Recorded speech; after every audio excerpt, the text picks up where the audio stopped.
വിശ്വാസിക്ക് തൻ്റെ ജീവിതയാത്രയിൽ മനസ്സിന് സുഖം കിട്ടുക എന്ന് പറയുന്നത് അനിവാര്യമാണ്. എന്തൊക്കെ വിഭവങ്ങളുണ്ടെങ്കിലും ആരൊക്കെ കൂടെയുണ്ടെങ്കിലും മനസ്സിന് സുഖവും സന്തോഷവും ലഭിക്കുന്നില്ല എങ്കിൽ ആ ജീവിതം അർത്ഥപൂർണമായിട്ടുള്ള ജീവിതം ആവുകയില്ല.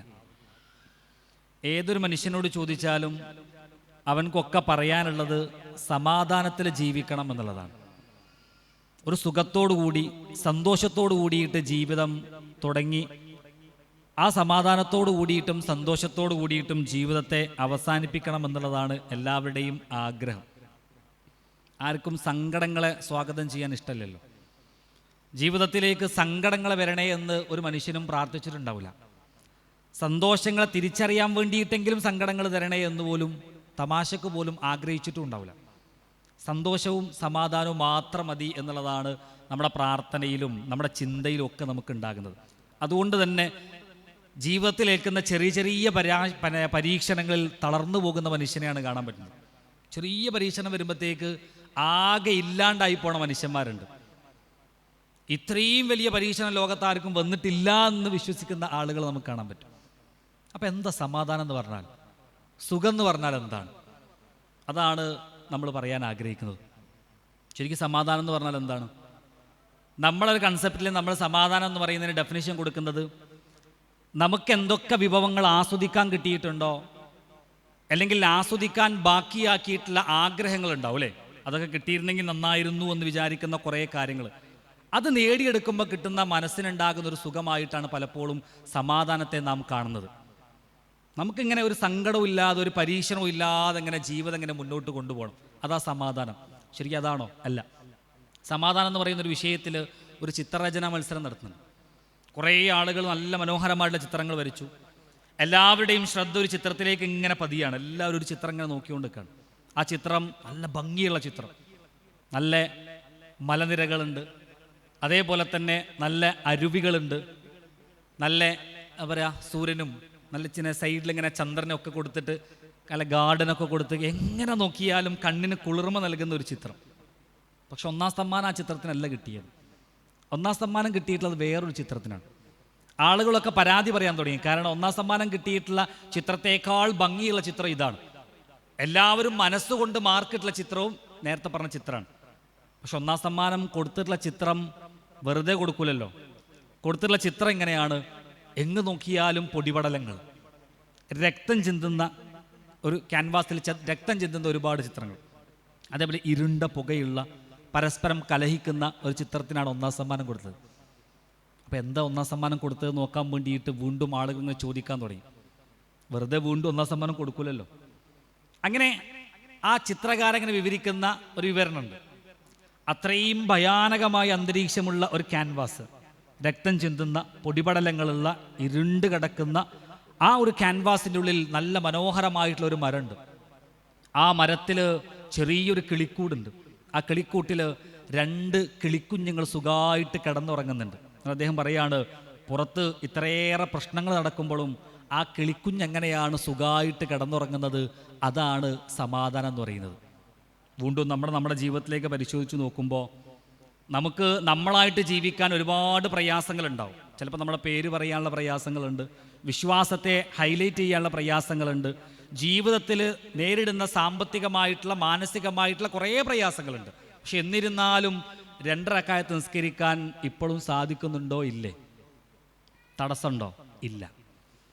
അള്ളാഹുവിനെ മാത്രം വിളിച്ച് പ്രാർത്ഥിക്കാൻ എന്തെങ്കിലും തടസ്സമുണ്ടോ? ഇല്ല. കുടുംബസമേതം സുഖമായി ജീവിക്കാൻ എന്തെങ്കിലും തടസ്സമുണ്ടോ? ഇല്ല. എങ്കിൽ ഞാനും നിങ്ങളും സമാധാനമുള്ള മനുഷ്യനാണ്, സന്തോഷമുള്ള മനുഷ്യനാണ്. പക്ഷേ നമുക്ക് ഉള്ളൊരു സംഗതിയെ തൃപ്തിപ്പെടാൻ സാധിക്കാതെ പോകുമ്പോഴാണ് വിശ്വാസം ഒന്നും കൂടി ഒന്ന് കീറി മുറിച്ച് പരിശോധിച്ച് നോക്കേണ്ടത്. ഞാൻ അള്ളാഹുവിൽ അടിയുറച്ച് വിശ്വസിക്കുന്നുണ്ടോ എന്നതിനെക്കുറിച്ച് ചിന്ത വരേണ്ടത് ലഭ്യമായ വിഭവങ്ങളുടെ സംതൃപ്തി എത്രത്തോളം എനിക്കുണ്ട് ഇല്ല എന്നതിനെക്കുറിച്ചുള്ള ഒരു ചോദ്യം എന്നോട് തന്നെ ചോദിക്കുമ്പോഴാണ്. ആലോചിച്ച് നോക്ക്, നമ്മുടെ പ്രാർത്ഥന എടുത്ത് നോക്കിയാലും കിട്ടാതെ പോയിട്ടുള്ള കാര്യങ്ങളെക്കുറിച്ചായിരിക്കും വീണ്ടും വീണ്ടും പറയാനുണ്ടാവുക. 100 പ്രാർത്ഥന എടുത്തു നോക്കിയാൽ 90 പ്രാർത്ഥനകളും ലഭിച്ചിട്ടില്ലാത്ത കാര്യങ്ങളെക്കുറിച്ചായിരിക്കും. പടച്ചോനെ അത് തന്നില്ലല്ലോ, ഇത് തന്നില്ലല്ലോ, അത് കിട്ടിയില്ലല്ലോ, ഇത് കിട്ടിയില്ലല്ലോ, അത് കിട്ടിയാൽ ഒന്നും കൂടി ഉഷാറാക്കായിരുന്നു, ഇങ്ങനെ ആക്കായിരുന്നു, അല്ലേ? അങ്ങനെ ലഭിക്കാതെ പോയിട്ടുള്ള കുറേ കാര്യങ്ങളെക്കുറിച്ച് വീണ്ടും വീണ്ടും ചോദിച്ചുകൊണ്ടിരിക്കുന്ന മനുഷ്യനാണ്. എത്രത്തോളം ലഭിച്ചിട്ടുള്ള കാര്യങ്ങൾക്ക് ശുക്ർ കാണിക്കുന്നുണ്ട്? പ്രാർത്ഥന എടുത്ത് നോക്കിയാൽ മതി നിങ്ങൾ. നമുക്ക് ലഭിച്ചിട്ടുള്ള അനുഗ്രഹങ്ങൾക്ക് അൽഹംദുലില്ലാ എന്നോ അല്ലെങ്കിൽ നേരത്തെ പറഞ്ഞതുപോലെ എന്തെങ്കിലും ഒരു ദിക്ർ ദുആകൾ കൊണ്ട് അവിടെ സ്റ്റോപ്പ് ചെയ്തിട്ടുണ്ടാവും. ലഭിക്കാതെ പോയിട്ടുള്ളൊരു കാര്യം എന്നും പ്രാർത്ഥനയിലുണ്ടാവും, എല്ലാ നമസ്കാരത്തിൻ്റെ പ്രാർത്ഥനയിലുണ്ടാവും. എന്തുകൊണ്ടാണ് ലഭിച്ചിട്ടുള്ള അനുഗ്രഹങ്ങളെ എന്നും എല്ലാ പ്രാർത്ഥനയിലും കൊണ്ടുവരാൻ പറ്റാത്തത്? പടച്ചോനെ അത് തന്നതിന് അൽഹംദുലില്ലാ. ളുഹറിലും അസറിലും മഗ്രിബിലും, അല്ലേ? അങ്ങനെ ഓരോ നമസ്കാര വേളയിലും ലഭിച്ചിട്ടുള്ള അനുഗ്രഹങ്ങളെക്കുറിച്ച് വീണ്ടും വീണ്ടും എടുത്തു പറയാൻ നമുക്ക് സാധിക്കുന്നുണ്ടോ? പിന്നെ എങ്ങനെ ആ സമാധാനം കിട്ടുന്നില്ല എന്ന് പറയാം? അതാ നേരത്തെ പറഞ്ഞത്, ലഭ്യമായ അനുഗ്രഹങ്ങളെ സംതൃപ്തിപ്പെടാൻ പറ്റുന്നുണ്ട് എങ്കിൽ ആ മനുഷ്യന് ഏറ്റവും നല്ല സമാധാനമുള്ളവരായിരിക്കും. ഇത് പറയാനുള്ള കാരണം എന്താ അറിയോ? നമ്മൾ ഭയങ്കര അനുഗ്രഹീതരാണ്. നമുക്ക് എന്തുകൊണ്ടാണ് മനസ്സിനെ ഒരു മാനസിക ആരോഗ്യം എന്ന് പറയുന്നത്? മനസ്സിന് ഒരു ഉഷാറ് കിട്ടാത്ത എന്താണെന്ന് ചോദിച്ചാൽ അള്ളാഹുവിൻ്റെ അനുഗ്രഹങ്ങളെ നോക്കിക്കാണാൻ പറ്റാതെ പോകുന്ന ഒരു മനുഷ്യനായിട്ട് നമ്മൾ മാറുന്നുണ്ട്, അല്ലെങ്കിൽ നമ്മുടെ ഒരു മനസ്സ് അതിലേക്ക് കൊടുക്കാൻ പറ്റാതെ പോകുന്നുണ്ട്. നിങ്ങൾ ഭയങ്കര അനുഗ്രഹമുള്ളവരാ. അള്ളാഹുവിൻ്റെ പ്രവാചകൻ പരീക്ഷിക്കപ്പെട്ടതുപോലെ ഞാനും നിങ്ങളും പരീക്ഷിക്കപ്പെട്ടിട്ടില്ല, ഉണ്ടോ? പ്രവാചകനെ മാത്രം എടുത്ത് നോക്ക് നിങ്ങൾ. ചെറുപ്പത്തിൽ തന്നെ, അല്ലേ, ഉപ്പയെ കാണാതെ വളരുന്ന പ്രവാചകൻ, 6 വയസ്സാകുമ്പോൾ ഉമ്മ മരണപ്പെട്ടു പോകുന്ന പ്രവാചകൻ, ജീവിതയാത്രയിൽ പരീക്ഷണങ്ങളെ മാത്രം സ്വാഗതം ചെയ്യാൻ വേണ്ടിയിട്ട് ജനിച്ച പോലെയുള്ള ഒരു മനുഷ്യനെയാണ് ഇസ്ലാം പ്രവാചകൻ്റെ ജീവിതത്തിൽ പരിചയപ്പെടുത്തിയിരുന്നത്. അത്രയേറെ പരീക്ഷണങ്ങളാണ്. 40-ാമത്തെ വയസ്സാകുന്ന സമയത്ത് നുബുവത്തിന് കിട്ടുകയാണ്. നുബുവത്ത് കിട്ടിയിട്ട് പ്രബോധനത്തിന് വേണ്ടിയിട്ട് ഇറങ്ങുക. ആരോടെ പ്രബോധനം ചെയ്യുന്നത്? തൻ്റെ ഏറ്റവും വേണ്ടപ്പെട്ട ആളുകളോട് പ്രബോധനം ചെയ്യാം. നമ്മൾ ചിലപ്പോൾ ഒരു നോട്ടീസ് കൊടുക്കാൻ വേണ്ടി ഒരാളടുത്ത് പോവുകയാണെങ്കിൽ മൂപ്പരടുത്ത് ഞാൻ പോകില്ല കേട്ടോ, അത് നിങ്ങൾ പോയിക്കോളി, ഞാൻ പോയാൽ റെഡി ആവില്ല എന്ന് ചില ആൾക്കാരോട് പറയും. അത്രമേൽ എന്നെ സംരക്ഷിക്കുന്ന ഒരു മനുഷ്യനോടാണ് നിങ്ങൾ വിശ്വസിക്കുന്ന വിശ്വാസം തെറ്റാണ് കേട്ടോ എന്ന് പറയാൻ വേണ്ടിയിട്ട് ഇറങ്ങിത്തിരിക്കേണ്ടത്. വലിയ പരീക്ഷണ. കാരണം എന്താ അറിയോ? മുമ്പിലൊരു മാതൃകയില്ല. നമുക്ക് പറയാനൊരു ആയത്തുണ്ടാവും, മുന്നിൽ വെക്കാനൊരു ഹദീസ് ഉണ്ട്, ചരിത്രങ്ങളുണ്ട്. പക്ഷേ അള്ളാഹിൻ്റെ റസൂലിനെ സംബന്ധിച്ചിടത്തോളം പ്രവാചകന് വഹി ഇറങ്ങുന്ന അടിസ്ഥാനത്തിലാണ് പ്രബോധനം ചെയ്യുന്നത്. ഒരു ചോദ്യത്തിന് മുമ്പിൽ ചിലപ്പം പതറിപ്പോകും, കാരണം ഉത്തരങ്ങളില്ല. നമ്മളോട് ആര് ചോദിച്ചാലും ഉത്തരങ്ങൾ നമ്മുടെ കയ്യിലുണ്ട്, പറയാൻ പറ്റും. ചിലപ്പം നമുക്ക് പറയാൻ പറ്റിയിട്ടില്ലെങ്കിലും ഒരാളെ വിളിച്ചിട്ടെങ്കിലും പറയാൻ പറ്റും. നോക്ക് നിങ്ങൾ, അത്രമേൽ പ്രയാസങ്ങളാണ്. അങ്ങനെയൊക്കെ റെഡി ആയിട്ട് വരുമ്പോഴാണ് നാട് വിട്ടു പോകണം എന്ന് പറയുന്നത്. നമ്മൾ തന്നെ ഇവിടെ NRCയും ഇതൊക്കെ വന്നില്ലേ, ഇനിയിപ്പോൾ പുതിയത് വരുന്നുണ്ടല്ലോ, അല്ലേ? അതിൻ്റെ ചില ഭാഗങ്ങളൊക്കെ എടുത്തു നോക്കുന്ന സമയത്ത് തന്നെ സമരത്തിന് വേണ്ടിയിട്ട് ഞാനും നിങ്ങൾ ഇറങ്ങും. സ്വന്തം നാട്ടിൽ നിന്ന് പോകണമെന്ന ധ്വനി കേൾക്കുമ്പോഴത്തേക്ക് ഞാനും നിങ്ങൾ എന്ത് ചെയ്യാണ് എന്ന് ഇറങ്ങാണ്. ഇവിടെ അള്ളാഹിൻ്റെ റസൂല് എന്തിനാ ഇപ്പോൾ ഹിജ്റ പോയേ അറിയില്ല. അത്രമേൽ പരീക്ഷിക്കപ്പെട്ട പ്രവാചകൻ ഏറ്റവും സമാധാനമുള്ള മനുഷ്യനാണ്. കാരണം ഒന്നാമത്തെ പോയിന്റ്, ദൈവീക സ്മരണയിൽ നിന്നാണ് ഒരു മനുഷ്യന് സമാധാനം കിട്ടുന്നത്. എൻ്റെ ഹൃദയത്തിൽ എത്രത്തോളം പടച്ചോനുള്ള സ്ഥാനമുണ്ടോ അത്രത്തോളം ഞാൻ സമാധാനമുള്ള മനുഷ്യനായിരിക്കും. അതുകൊണ്ടാണ് ഖുർആൻ എവിടെയാ സമാധാനം എന്ന് പറയുന്നത് അറിയോ? സൂറത്തുൽ റഅദിൽ പറയുന്നുണ്ട്, അലാ ബിദിക്രില്ലാഹി തത്മഇന്നുൽ ഖുലൂബ്. ദൈവീക സ്മരണകൾ നിലനിർത്തുന്ന ഹൃദയത്തിനാണ് സമാധാനവും സ്വസ്ഥതയും ഉള്ളത് എന്ന. അള്ളാഹുവിനെ ഓർക്കുന്ന ഹൃദയങ്ങളുണ്ടോ ആ ഹൃദയം സന്തോഷത്തോടു കൂടിയിട്ട് ജീവിക്കുന്ന മനുഷ്യനായിരിക്കും, സമാധാനത്തിലായിരിക്കും. അവന് കഷ്ടപ്പാടോ പ്രയാസമോ ഇല്ല എന്നല്ല. സാമ്പത്തികമായിട്ട് പ്രയാസങ്ങളുണ്ട്, മാനസികമായിട്ടുള്ള പ്രശ്നങ്ങളുണ്ട്. പക്ഷേ എന്നാലും അവൻ്റെ മനസ്സ് പറയും റാഹത്താണ്. കാരണം എൻ്റെ കൂടെ എൻ്റെ റബ്ബുണ്ട്. എനിക്ക് കുറേ പ്രയാസങ്ങൾ വന്നിട്ടുണ്ട്, അതൊക്കെ എങ്ങനെയാണ് നീങ്ങിയത് എന്ന് പോലും എനിക്കറിയാത്ത രീതിയിൽ അവയൊക്കെ നീക്കി തന്നിട്ടുള്ളൊരു നാഥൻ എൻ്റെ കൂടെയുണ്ട് എന്നുള്ളത് വല്ലാത്തൊരു വിശ്വാസമാണ്. അതാ പ്രവാചകൻ്റെ ജീവിതത്തിലുള്ളത്. നോക്ക് നിങ്ങൾ, ത്വായിഫിൻ്റെ രംഗമൊക്കെ പറയുന്നില്ലേ? പ്രവാചകനെ കുട്ടികളിങ്ങനെ കല്ലെറിഞ്ഞ് ഓടിക്കുന്ന സമയത്ത് പ്രവാചകൻ വിട്ടുവീഴ്ച നൽകുന്ന ഒരു രംഗം പറയുന്നുണ്ട്. ജിബ്രീൽ അലൈഹി സ്വലാത്തു വസ്സലാം വന്നിട്ട് എന്താ ചെയ്യേണ്ടതെന്ന് ചോദിക്കുമ്പോൾ അവിടെ ഇങ്ങനെ വിട്ടുവീഴ്ച കൊടുക്കുകയാണ്. അവർ നന്നായിക്കോളും, അറിവില്ലാത്തത് കൊണ്ട് ചെയ്തതാണ്. നോക്ക് നിങ്ങൾ, പ്രബോധനം ചെയ്യാൻ വേണ്ടിയിട്ട് പടച്ചവനെ ഉള്ളിൽ കാണുന്ന ഒരു മനുഷ്യനെ സംബന്ധിച്ചിടത്തോളം, അള്ള ഉള്ളിലുണ്ട് എന്ന് ഉറപ്പുള്ളൊരു മനുഷ്യനെ സംബന്ധിച്ചിടത്തോളം അവൻക്ക് ജീവിക്കാൻ വല്ലാത്തൊരു ഊർജ്ജമായിരിക്കും. ആരൊക്കെ ഉപദ്രവിച്ചാലും തള്ളിപ്പറഞ്ഞാലും കൂടെയില്ല എന്ന് പറഞ്ഞാലും ശരി, എനിക്കെൻ്റെ റബ്ബ് കൂടെയുണ്ട് എന്നുള്ള വല്ലാത്തൊരു വിശ്വാസം ജീവിക്കാൻ ധൈര്യം നൽകും. അതാ ഇബ്രാഹിം നബിൻ്റെ ചരിത്രമൊക്കെ. ഇബ്രാഹിം നബിൻ്റെ കൂടെ ഒന്നും ആരുമില്ലല്ലോ, ആരാളേ?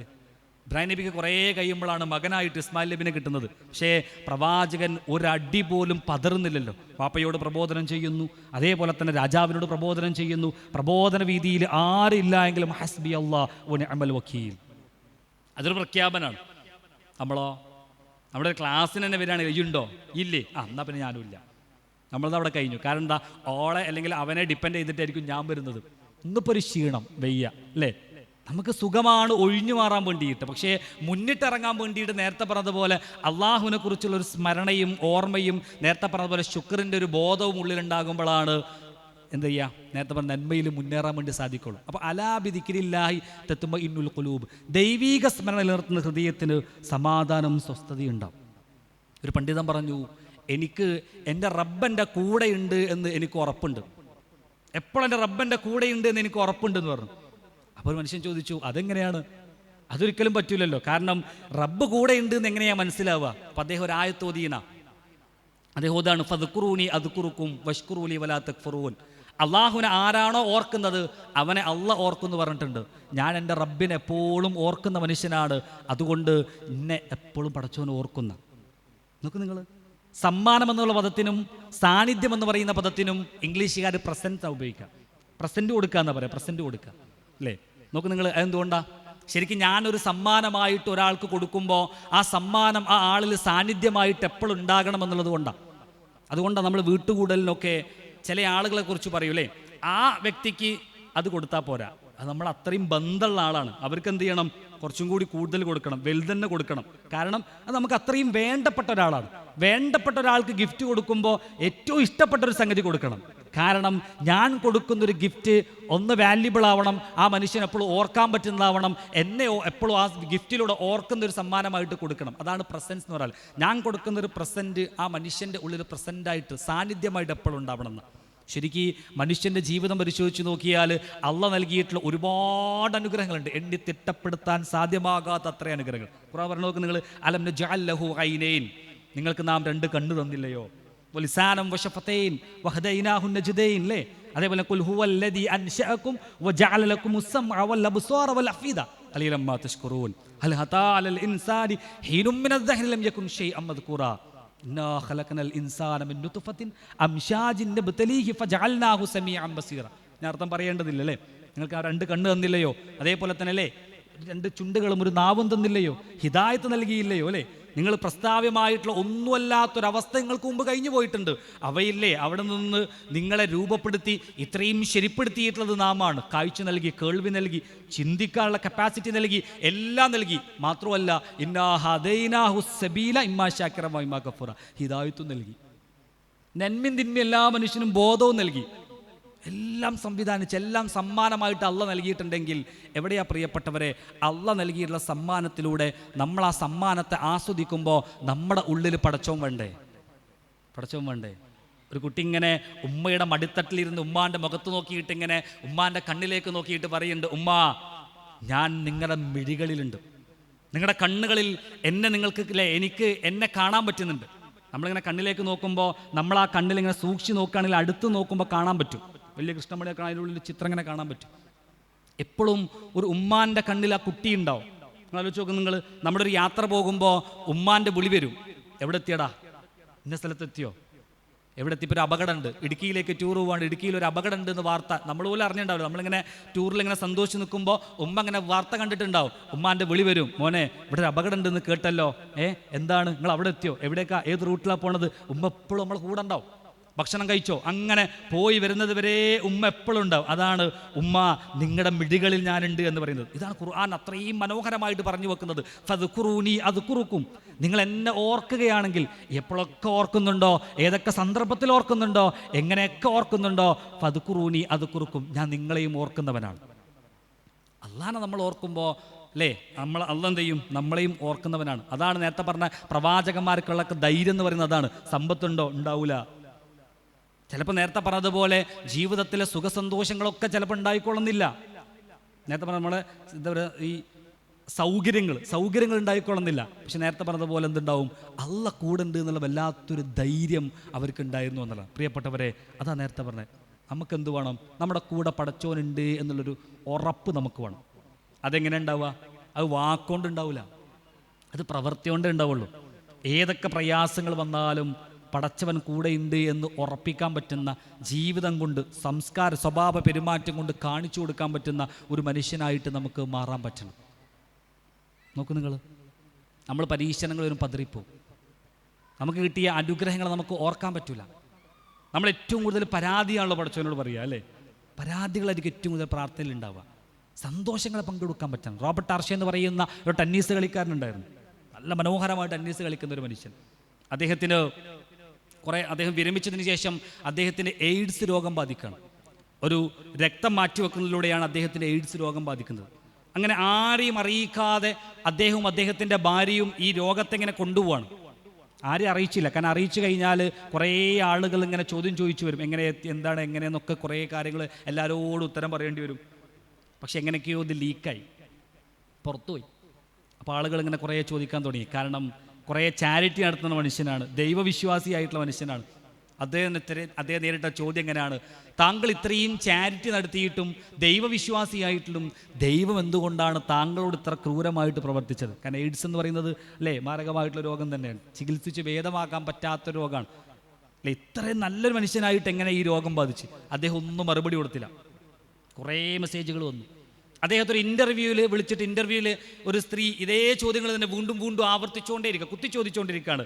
താങ്കളെ ഇങ്ങനെയൊക്കെ ചെയ്തിട്ടും ദൈവം താങ്കളെ പരീക്ഷിച്ചല്ലോ, പ്രയാസപ്പെടുത്തിയല്ലോ എന്ന് പറഞ്ഞപ്പോൾ അദ്ദേഹം അതിന് കൊടുക്കുന്ന സുന്ദരമായിട്ടുള്ള മറുപടി ഉണ്ട്. പ്രിയപ്പെട്ടവരെ, നമുക്കൊക്കെ ചിലപ്പോൾ പറയാൻ പറ്റുമോ എന്നതിനെക്കുറിച്ച് നാം ചിന്തിക്കേണ്ട ഒരു മറുപടി. അദ്ദേഹം പറയാണ്, ലോകത്ത് 50 ലക്ഷത്തിലേറെ ആളുകൾ ടെന്നീസ് കളിക്കാൻ ആഗ്രഹിക്കുന്നുണ്ട്.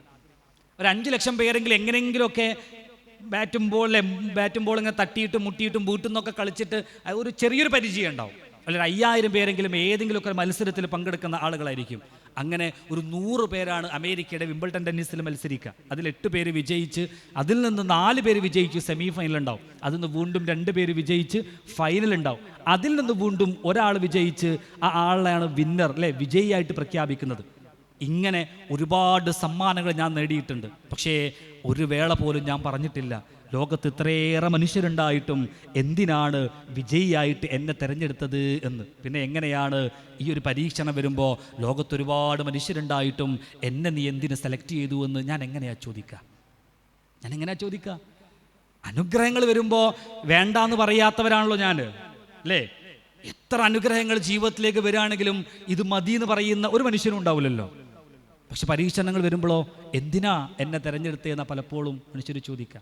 അതാണ് നേരത്തെ പറഞ്ഞ പ്രവാചകന്മാരുടെ ജീവിതത്തിൽ എന്തൊക്കെ വന്നാൽ വിശ്വാസിയുടെ കാര്യം അത്ഭുതമെന്ന് പറയുന്ന ഹദീസ് കാണാൻ പറ്റൂലേ. കാരണം അവൻക്കൊരു പ്രയാസത്തെ വന്നാൽ അവന് ക്ഷമിക്കും, അനുഗ്രഹം വന്നാൽ അവന് ശുക്ർ കാണിക്കുന്നവർ. എന്ത് വന്നാലും വെൽക്കം എന്നാ, സ്വാഗതം ചെയ്തുകൊണ്ട് സ്വീകരിക്കുന്ന ഒരു മനുഷ്യൻ. അവൻ്റെ മനസ്സെന്ന് പറയുന്നത് ആശ്വാസത്തിൻ്റെ മനസ്സായിരിക്കും, സന്തോഷത്തിൻ്റെ മനസ്സായിരിക്കും, എല്ലാത്തിനെയും നേരിടാനുള്ള ചങ്കുറപ്പുള്ള മനസ്സായിരിക്കും. അല്ലാത്തവനോ പതറിപ്പോവും, വിശ്വാസം ഉറപ്പല്ലെങ്കിൽ പതറിപ്പോവും. അതുകൊണ്ടാണ് ഖുർആൻ സത്യവിശ്വാസിയുടെ ക്വാളിറ്റി ആയിട്ട് 3 കാര്യങ്ങൾ പറയുന്നുണ്ട് പ്രിയപ്പെട്ടവർ. സൂറത്തുൽ അൻഫാൽ 2-ാമത്തെ ആയത്ത്, ഇന്നമൽ മുഅ്മിനൂന അല്ലദീന ഇദാ ദുകിറല്ലാഹു വജിലത് ഖുലൂബുഹും. 1-ാമത്തെ പോയിന്റ് പറഞ്ഞതാ, അള്ളാഹുവിനെ കുറിച്ച് ഓർക്കപ്പെട്ടാൽ തന്നെ ഹൃദയത്തിനൊരു വിറയലുണ്ടാവുന്ന വിശ്വാസി. പടച്ചോനെ കുറിച്ച് പറയുമ്പോൾ തന്നെ ഒരു പേടിയുണ്ടാകുന്നൊരു മനുഷ്യന്. അള്ളാഹ് കാണുന്നുണ്ട് എന്ന് പറയുമ്പോൾ പടച്ചവനെ കുറിച്ച് വല്ലാത്തൊരു വിറയലുണ്ട്. നമുക്കുണ്ടാവും. അപ്പം നമ്മൾ തന്നെ ഇവിടുന്ന് ഒരു കാര്യം മോഷ്ടിക്കാൻ വേണ്ടിയിട്ട് പോകുമ്പോൾ ഇന്നത്തെ കാലത്ത് ആദ്യം നോക്കെന്താ, CCTV ഉണ്ടോന്ന് അല്ലേ? CCTV ഇല്ലെങ്കിൽ ആരെങ്കിലും കാണുന്നുണ്ടോ നോക്കും. CCTV ഇല്ല, ആരും കാണുന്നില്ലെങ്കിൽ നമ്മളോട് പറയുന്ന ഒരു വാക്കുണ്ട്, എന്താ പറയുക? രക്ഷപ്പെട്ടു, ആരും കണ്ടില്ല, ആരും അറിഞ്ഞില്ല. അതേ നമുക്ക് തന്നെ അറിയാം, എന്ത്? എല്ലാം കാണുന്നവനാണ് അള്ളാഹു, എല്ലാം അറിയുന്നവനാണ് അള്ളാഹു.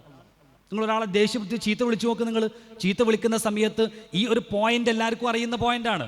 എല്ലാം കാണുന്നവനും അറിയുന്നവനും കേൾക്കുന്നവനും രേഖപ്പെടുത്തി വെക്കുന്നവനും അതിനെക്കുറിച്ച് വിചാരണ ചെയ്യുന്നവനുമാണ് പടച്ചോനെന്ന പോയിന്റ് എല്ലാവർക്കും അറിയാം, അറിവെല്ലാവർക്കും അറിയാം. പക്ഷെ ഒരു സിറ്റുവേഷൻ വരുമ്പോൾ എന്തുകൊണ്ടാണ് ആ സിറ്റുവേഷനിൽ അള്ളാഹ് എന്ന് പറയുന്ന ഒരു ശക്തിയെ കണക്ട് ചെയ്യാൻ പറ്റാതെ പോകുന്നതെന്ന് ചോദിച്ചാൽ, നേരത്തെ പറഞ്ഞതുപോലെ അള്ളാഹിനെ ഉള്ളിൽ കൊണ്ടു നടക്കാൻ പറ്റുന്ന ഒരു മനുഷ്യനായിട്ട് നമുക്ക് മാറാൻ പറ്റുന്നില്ല എന്നുള്ളതാണ്.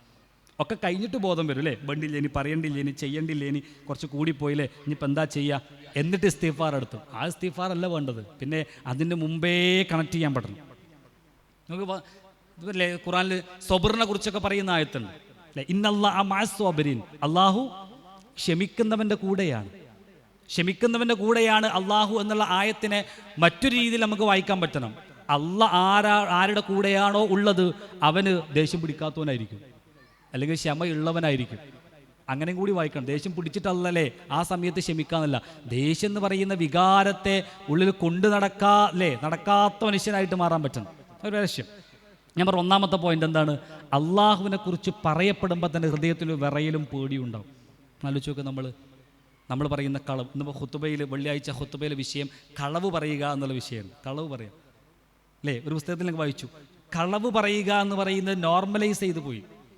അതായത് നിസ്സാരവൽക്കരിക്കപ്പെട്ടു പോയിട്ട് കുറേ കളവുകൾ നമ്മൾ നിത്യേന പറഞ്ഞുകൊണ്ടിരിക്കുന്ന, എല്ലാവരും പറയുന്നതല്ലേ എന്ന് പറഞ്ഞുകൊണ്ടിരിക്കുന്ന കുറേ കളവുകളുണ്ട്. അതൊക്കെ ഇപ്പം എന്താ, ഒരു കളവാണോ?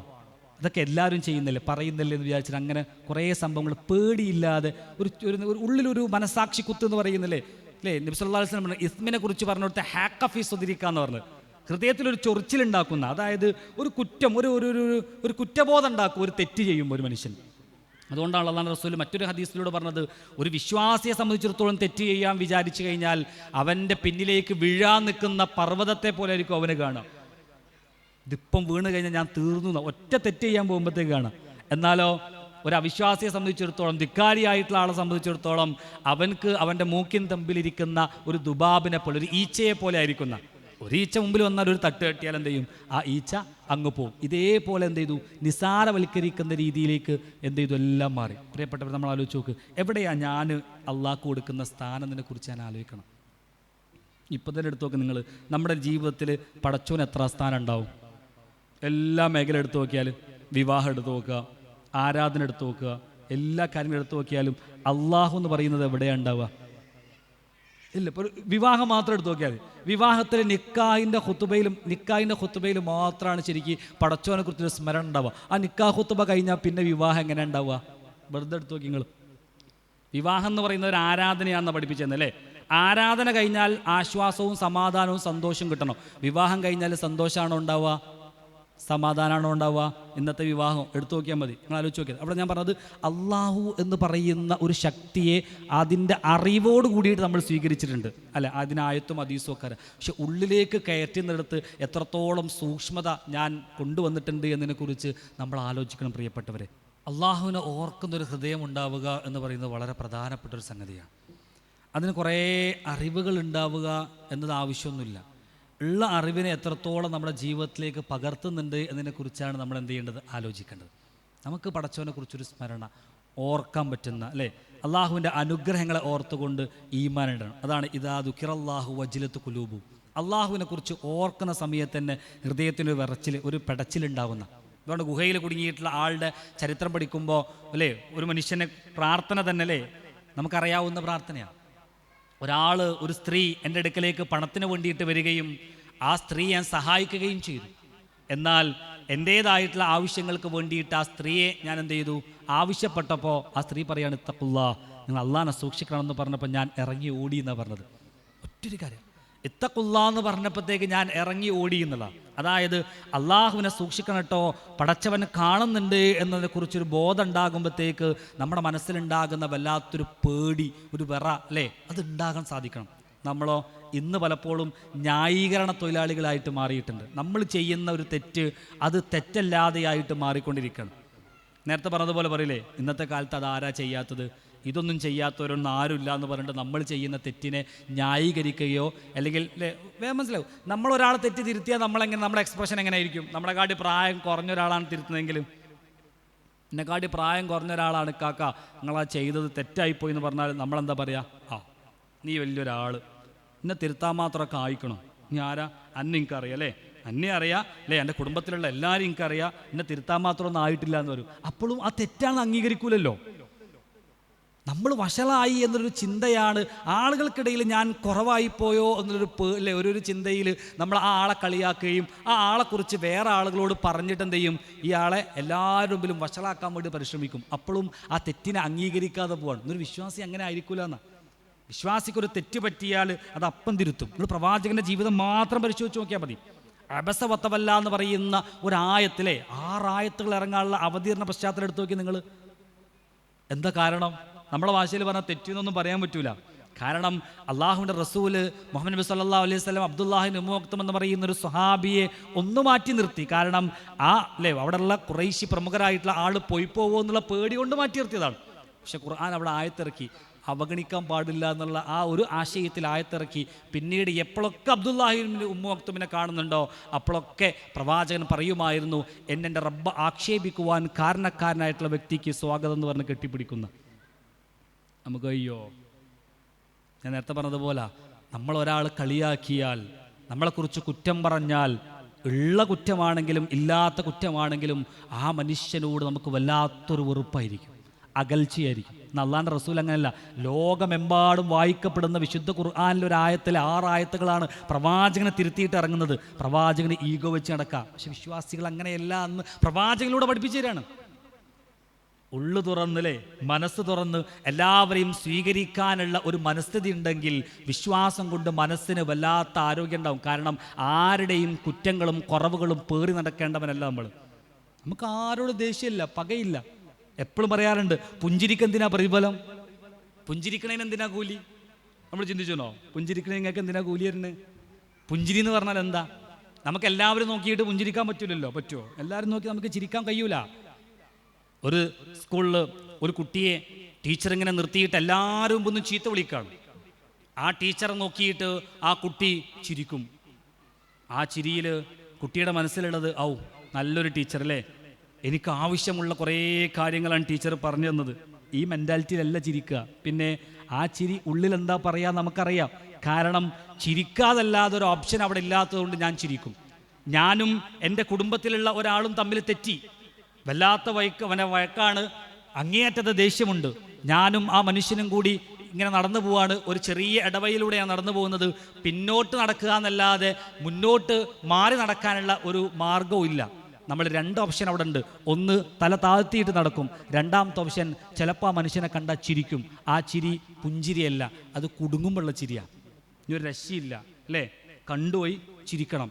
ആ ചിരിക്ക് പ്രതിഫലമുണ്ടോ? ഇല്ല. പുഞ്ചിരിക്ക് എന്തിനാ പ്രതിഫലം? പുഞ്ചിരി എന്ന് പറഞ്ഞാൽ ഞാൻ ആരോടാണോ ചിരിക്കുന്നത് ആ മനുഷ്യനോട് വിദ്വേഷമില്ല, വെറുപ്പില്ല, പകയില്ല, ദേഷ്യമില്ല, ഒന്നുമില്ല, സ്നേഹം മാത്രമാണ് എന്ന് എൻ്റെ ഹൃദയത്തിൻ്റെ ഉള്ളിലുള്ളത് മുഖത്തിങ്ങനെ പ്രസന്നമായിട്ട് കാണുന്ന പ്രതിഭാസമാണ് പുഞ്ചിരി. അതായത് ഉള്ളിൽ ആരോടും പകയില്ലാത്തതിന് നൽകുന്ന പ്രതിഫലമാണ് പുഞ്ചിരിക്ക് കൂലി.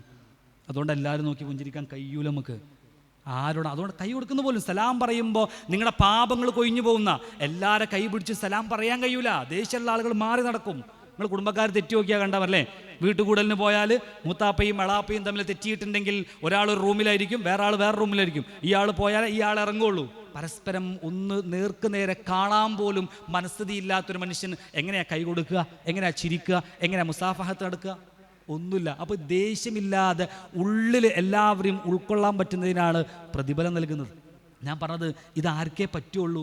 അള്ളാഹുവിനെ ഉള്ളിൽ കൊണ്ടു നടക്കുന്നൊരു മനുഷ്യനെ പറ്റുള്ളൂ. അല്ലെങ്കിലോ ഇന്നോൻ പരിഗണിച്ചില്ല, എൻ്റെ മുഖത്ത് നോക്കി ചിരിച്ചില്ല, കണ്ടില്ല എന്ന് പറഞ്ഞിട്ട് ആളോട് ദേഷ്യം ഉണ്ടാവും. അല്ലാത്തൊരു മനുഷ്യൻ, വിശ്വാസമുള്ളൊരു മനുഷ്യനാണെങ്കിലോ അവരെന്നെ എന്തോ കാരണം കൊണ്ട് കാണാത്തതായിരിക്കാം, ചിരിക്കാത്തതായിരിക്കാം, മൈൻഡ് ചെയ്യാത്തതായിരിക്കാം. ഞാൻ അതിൻ്റെ പിന്നാലെ പോകേണ്ടവനല്ല. ഞാൻ ചെയ്യേണ്ടത് ഞാൻ റെഡിയാണോ, എനിക്ക് മുന്നോട്ട് പോകാം. അപ്പം നേരത്തെ പറഞ്ഞ മനസ്സിന് ആരോഗ്യം ഉണ്ടാവും. കാരണം എന്താ? മറ്റുള്ളവരെ കുറിച്ച് കുറ്റം അങ്ങനെ ആലോചിക്കേണ്ടി വരില്ല, കുറവുകൾ കണ്ടെത്തേണ്ടി വരില്ല, വല്ലാത്ത സന്തോഷം ഉണ്ടാവും. അതുകൊണ്ടാണ് ഖുർആൻ നേരത്തെ പറഞ്ഞല്ലേ അവിടെ തിരുത്തി കാണിച്ചു കൊടുത്തത്. അങ്ങനെയാണ് ഒരുപാടല്ലേ സ്ഥലങ്ങളിൽ കാണാൻ പറ്റും. നമുക്ക് വല്ലാത്തൊരു നേരത്തെ പറഞ്ഞ അള്ളാഹു കൂടെ ഉണ്ട് എന്നുള്ളൊരു ധൈര്യം കിട്ടണമെങ്കിൽ വിശ്വാസത്തിൽ അടിയുറച്ച വിശ്വാസിയാവണം നമ്മൾ. ഉറപ്പ് വേണം. വിശ്വാസിയെ നമുക്ക് നദിയോട് ഉപമിക്കാം അല്ലേ? ഒരു നദിയുടെ 4 പ്രത്യേകതകളുണ്ട്.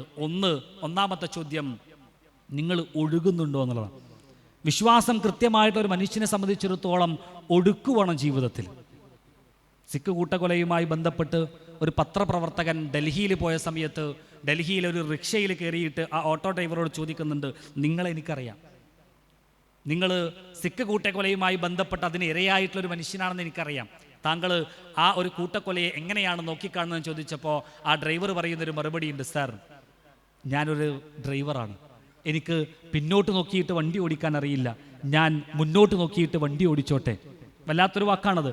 കാരണം പിന്നിട്ട കാര്യങ്ങളെ ഓർത്ത് സങ്കടപ്പെടാനുള്ളതല്ല എൻ്റെ ജീവിതം. എൻ്റെ ജീവിതയാത്രയിൽ ഇനിയും മുന്നിൽ നിന്ന് കുറേ പ്രയാസങ്ങളും പ്രശ്നങ്ങളും സന്തോഷങ്ങളും വരാനുണ്ട്. അവയെ നേരിടാൻ വേണ്ടിയിട്ട് ഞാൻ എൻ്റെ മനസ്സിനെ പാകപ്പെടുത്തിക്കൊണ്ടേയിരിക്കണം. ഒരു വിശ്വാസിയെ സംബന്ധിച്ചിടത്തോളം പരീക്ഷണങ്ങളിൽ പതറാതെ മുന്നോട്ട് സഞ്ചരിക്കാൻ ഊർജ്ജമുള്ളവനാവണവൻ. നമുക്ക് ഊർജ്ജം വേണം. നമ്മൾ ചിലപ്പോൾ അല്ലേ ചില സംഗതികളൊക്കെ വന്നു കഴിഞ്ഞാൽ വിശ്വാസം തന്നെ തെറ്റിപ്പോണ ചില ആൾക്കാർക്ക് അങ്ങനെ അല്ല ഉണ്ടോ ഇല്ലേ എന്താ ഇപ്പോൾ ഇത് അല്ലേ പലസ്തീൻ വിഷയങ്ങൾ മറ്റ് വിഷയങ്ങളൊക്കെ എടുത്തിട്ട് ചില ആൾക്കാർ ചോദിക്കുന്നത് അല്ല ഉണ്ടോ ഇല്ലേ. കാരണം നേരത്തെ പറഞ്ഞതുപോലെ ഒന്നോ രണ്ടോ സംഭവങ്ങളിൽ നിന്ന് അത് നമ്മുടെ ജീവിതത്തിലോ പുറത്തോ ഉള്ള സംഭവങ്ങളിൽ നിന്നാണ് നേരത്തെ പറഞ്ഞതുപോലെ അള്ളാഹ് നമുക്ക് നൽകിയിട്ടുള്ള അനുഗ്രഹങ്ങളെ പോലും നമ്മൾ ഇവാലുവേറ്റ് ചെയ്യുന്നത്, കാൽക്കുലേറ്റ് ചെയ്യുന്നത്. അപ്പോൾ നമുക്ക് നേരത്തെ പറഞ്ഞതുപോലെ നമുക്ക് അതിലേക്കൊണ്ട് ഉൾക്കൊള്ളാൻ പറ്റുന്നില്ല, വിശ്വാസത്തിന് ഡെപ്തിലേക്ക് ഇറങ്ങാൻ പറ്റുന്നില്ല. അത് ഇറങ്ങണമെങ്കിൽ അള്ളാഹ് എനിക്ക് നൽകിയിട്ടുള്ള അനുഗ്രഹങ്ങളെ ഓർത്ത് പ്രയാസങ്ങളൊക്കെ വരും, അതിനേക്കാൾ അനുഗ്രഹങ്ങളുണ്ട് എന്ന് എനിക്ക് ഓർക്കാൻ പറ്റണം. നിങ്ങൾ ആലോചിച്ച് വിരലിൽ എണ്ണിയാൽ മതി. നമുക്ക് ജീവിതത്തിൽ വന്നിട്ടുള്ള പ്രയാസങ്ങളൊന്നും എണ്ണി നോക്കി, അനുഗ്രഹങ്ങളും എണ്ണി നോക്കി, ഏതാ കൂടുതലുണ്ടാവുക? അനുഗ്രഹങ്ങളാണ് കൂടുതലുണ്ടാവുക, പ്രയാസങ്ങൾ വളരെ കുറവുള്ളൂ. ഇപ്പോൾ പനിയെന്ന് എടുത്തു നോക്കിയാൽ കൊല്ലത്തിൽ ഒരു 3 ദിവസം പനിച്ചുണ്ടാവും, ബാക്കി അത്രയും ദിവസങ്ങൾ ആരോഗ്യത്തോടെ ഞാനുണ്ട്. പക്ഷേ ഈ 3 ദിവസം പനിച്ചു കിടക്കുന്ന 3 ദിവസമായിരിക്കും നമ്മൾ ഏറ്റവും കൂടുതൽ പടച്ചോനെ വിളിച്ചിട്ടുണ്ടാവുക. നമുക്ക് ആവശ്യം വരുമ്പോൾ നമ്മൾ അള്ളാഹിനെ വിളിക്കുക അല്ലേ. ഒരു കുട്ടി, ആ കുട്ടി ഒരു ക്രിസ്ത്യാനിയായിട്ടുള്ളൊരു കുട്ടി, ആ കുട്ടിയോട് ഒരു പുസ്തകത്തിൽ ഇങ്ങനെ വായിച്ചതാണ്, ഒരു അച്ഛൻ്റെ പുസ്തകത്തിൽ ഇങ്ങനെ വായിച്ചതാണ്. ആ കുട്ടി ഇങ്ങനെ അമ്മയോട് പറയാണ്, അമ്മ എനിക്ക് മുകളിലേക്ക് പോകാൻ പേടിയാണ്, ഇരുട്ടാണ്, പേടിയാണ്, എന്താ ചെയ്യുക? അപ്പോൾ ഈ കുട്ടിയോട് അമ്മ പറയുന്നുണ്ട്, യേശു എന്ന് വിളിച്ചിട്ട് മുകളിലേക്ക് മോൻ സ്റ്റെപ്പൊക്കെ ഇങ്ങനെ കയറിപ്പോയിക്കോ, അപ്പോൾ എന്ത് ചെയ്യും, അവിടെ എത്തും. അങ്ങനെ കുട്ടി ഇങ്ങനെ വിളിച്ച് യേശു എന്ന് വിളിച്ച് ഇങ്ങനെ റൂമിലെത്തി. എന്നിട്ട് ആ കുട്ടി പറയുന്നൊരു വാക്കുണ്ട്, ഇനി യേശുവേ താങ്കൾക്ക് പോകാം, ഞാൻ സേഫായിട്ട് റൂമിലെത്തിയിട്ടുണ്ട്. ഇത് തന്നെ ഖുർആൻ പറയുന്നുണ്ട്, സൂറത്തുൽ യൂനുസിൽ പറയുന്നുണ്ട്. നിങ്ങൾക്ക് ഒരു പ്രയാസം ബാധിച്ചാൽ നിന്നുകൊണ്ടും കിടന്നുകൊണ്ടും ഇരുന്നു കൊണ്ടും ഒക്കെ അള്ളാഹുവിനെ വിളിക്കുന്നവനാകും. എന്നാൽ ആ പ്രയാസത്തെ നാം നീക്കം ചെയ്താലോ ഇങ്ങനെയൊന്ന് ബാധിച്ചിട്ടേ ഇല്ലാത്ത രീതിയിലായിരിക്കും നമ്മുടെ മനോഭാവം ഉണ്ടാവുക അല്ലേ. ആലോചിച്ച് നോക്ക്, ഖുർആൻ പറഞ്ഞതാ. ഇവിടെ നേരത്തെ പറഞ്ഞത് അള്ളാഹുവിനെ നമ്മുടെ ആവശ്യത്തിന് വേണ്ടിയിട്ട് മാത്രം സമീപിക്കുമ്പോൾ മനസ്സിന് കരുത്തുണ്ടാവില്ല, വിശ്വാസം ഉറപ്പുണ്ടാവില്ല. അവിടെയാണ് സ്വഹാബിമാരുടെ ചരിത്രവും അതേപോലെ തന്നെ പ്രവാചകന്മാരുടെ ചരിത്രമൊക്കെ അവർക്ക് യഖീനാണ്, വല്ലാത്ത ധൈര്യമാണ്. മിസ്ബർലാവിൻ്റെ ചരിത്രമൊക്കെ വായിച്ചു നോക്കുന്ന സമയത്ത് തൻ്റെ സമ്പത്ത് ഒഴിവാക്കി കുടുംബത്തെ ഒഴിവാക്കിയിട്ടാണ് ദീനിന് വേണ്ടിയിട്ട് വരുന്നത്. അള്ളാഹിലുള്ള വിശ്വാസമാണ്. നമ്മളിങ്ങനെ വെറുതെ ഇങ്ങനെ ആലോചിച്ച് നോക്കി, നിങ്ങൾ മിസ്ബർലാവിൻ്റെ അത്രയും പൈസയുണ്ട്, സ്വാധീനം ഉണ്ടെങ്കിൽ നമ്മളെന്ത് ചെയ്യും? ദീനല്ലേ, അതിപ്പോൾ സൈഡിൽ കൂടെ ഒക്കെ പോയാലും കുഴപ്പമൊന്നുമില്ലല്ലോ, വിശ്വാസമല്ലേ, ആരറിയാനാ. എന്നാൽ പൈസയും ഈ സ്ഥാനവും ഒക്കെ അതിങ്ങനല്ലേ രണ്ടും കൂടി ഇല്ലാത്ത രീതിയിൽ പോകുന്നതായിരിക്കും നമ്മുടെ മൈൻഡ് പറയാം. നേരത്തെ പറഞ്ഞതുപോലെ നമുക്ക് എവിടെയാണോ ഉറപ്പുണ്ടാവുന്നത് അവിടെ ഉറച്ചു നിൽക്കാൻ പറ്റുക എന്നുള്ളത് അള്ളാനെ മാത്രം അല്ലേ ഏറ്റവും എൻഡിൽ കാണാൻ പറ്റുന്നൊരു മനുഷ്യനായിരിക്കും. കാരണം അതിൻ്റെ അപ്പുറത്തേക്ക് പരലോകമുണ്ട്, അവിടെ ഞാൻ ആഗ്രഹിക്കുന്ന സംഗതികൾ കിട്ടുമെന്നുള്ള കൃത്യമായ ബോധ്യമാണ് ഈ സ്വഹാബത്തിനൊക്കെ ജീവിക്കാനുള്ള ഊർജ്ജം കിട്ടുന്നത്. ഞാൻ അങ്ങനെ ആലോചിക്കാണ്, മിസ്ബർലാവിൻ്റെ ചരിത്രമൊക്കെ വായിച്ചു നോക്കുമ്പോഴാണ് നമ്മളൊന്നുമില്ല എന്ന് തോന്നിപ്പോകാറുള്ളത്. നമുക്കൊക്കെ ഭയങ്കര സുഖമാണ്, അനുഗ്രഹങ്ങളാണ്, പ്രിയപ്പെട്ട അനുഗ്രഹങ്ങൾ. വേറൊരു പുസ്തകത്തിൽ വായിച്ചതാണ്. നിങ്ങൾ ആലോചിച്ച് നോക്ക്, നമ്മൾ എന്തിനും സമയമില്ല എന്നാണല്ലോ പറയുക അല്ലേ. ഒന്നിനും സമയമില്ലല്ലോ, നമുക്ക് എന്തിനു വിളിച്ചാലും സമയമില്ല എന്ന് പറയും. ഒരു പുസ്തകത്തിൽ ഇങ്ങനെ വായിക്കുകയുണ്ടായി, ഈ സമയമില്ല എന്ന് പറയുന്ന വാക്ക് വളരെ അപകടം പിടിച്ചൊരു വാക്കാണ്. ശരിക്കും അങ്ങനെ പറയാൻ പാടില്ല ഇന്നത്തെ കാലത്തിന്. കാരണം അദ്ദേഹം ഇങ്ങനെ പുസ്തകത്തിൽ എഴുതാണ്, പണ്ട് കാലങ്ങളിൽ അമ്മിയിലായിരുന്നു അരയ്ക്കാറുണ്ടായിരുന്നു. അമ്മി എന്ന് പറഞ്ഞാൽ ഇവിടെ അമ്മി തന്നെ ആയിരിക്കും അല്ലേ, അരയ്ക്കാറുള്ളത് അമ്മിയിലാണ്. ഇന്ന് മിക്സി ഉണ്ട്, മിക്സിയിൽ എത്ര സമയം വേണം അരയ്ക്കാനും, വളരെ അല്ലേ, ഒന്നുകൂടെ നെക്കി കഴിഞ്ഞാൽ പണ്ടത്തെ അത്ര കഷ്ടപ്പാടൊന്നുമില്ല. അലക്ക് കല്ലുകളായിരുന്നു, അല്ലെങ്കിൽ ഒരു കുളത്തിലോ വേറെ എവിടെയെങ്കിലുമൊക്കെ 4-5 വീട്ടുകാരിലെ ഒരു കല്ല് എല്ലാവരും കൂടി വെള്ളം മുക്കിക്കൊണ്ട് വേറൊരു സ്ഥലത്ത് പോയിട്ട് അലക്കണമായിരുന്നു, അത്രയും സമയം അവിടെ പോകുമായിരുന്നു. ഇന്ന് വാഷിംഗ് മെഷീനാണ്, ഒന്ന് തിരിച്ചാൽ 15 മിനിറ്റ്, അത് കഴിഞ്ഞ് വീണ്ടും തിരിച്ചാൽ പിന്നെ ഡ്രൈലിട്ടിൽ പിന്നെയും തിരിച്ച് കഴിഞ്ഞ് ഈ 15 മിനിറ്റൊക്കെ തിരിക്കാൻ വേണ്ടി 2 സെക്കൻഡ്, ബാക്കി 15 മിനിറ്റ് ഫ്രീയാ. പണ്ട് കാലങ്ങളിൽ ഒരുപാട് ദൂരം നടന്ന് യാത്ര ചെയ്യണമായിരുന്നു അല്ലേ. ഇപ്പോൾ ഓർമ്മയുണ്ട് ഞങ്ങൾ അധ്യാപകൻ പറഞ്ഞത്, ഒരു വയല് കേൾക്കാൻ വേണ്ടിയിട്ട് 20-25 കിലോമീറ്റർ നടന്നിട്ട് ഒരു വയല് കേൾക്കാൻ വേണ്ടിയിട്ട് പോയിട്ടുണ്ടായിരുന്നത്. അന്ന് വണ്ടിയൊന്നുമില്ല. ഇന്നോ നമ്മുടെ ഫോണിൽ അല്ലേ ക്ലാസ്സുകൾ കേൾക്കാം, അതിൻ്റെ അപ്പുറത്തേക്ക് ഒരു യാത്ര ചെയ്യണമെങ്കിൽ വീട്ടിലേക്ക് വിളിച്ചാൽ മുറ്റത്ത് വരും, ഓട്ടോറിക്ഷ ആണെങ്കിലും ടാക്സി ആണെങ്കിലും. സ്വന്തം വണ്ടി ഉണ്ട് ഇല്ല എങ്കിൽ പോലും അല്ലേ.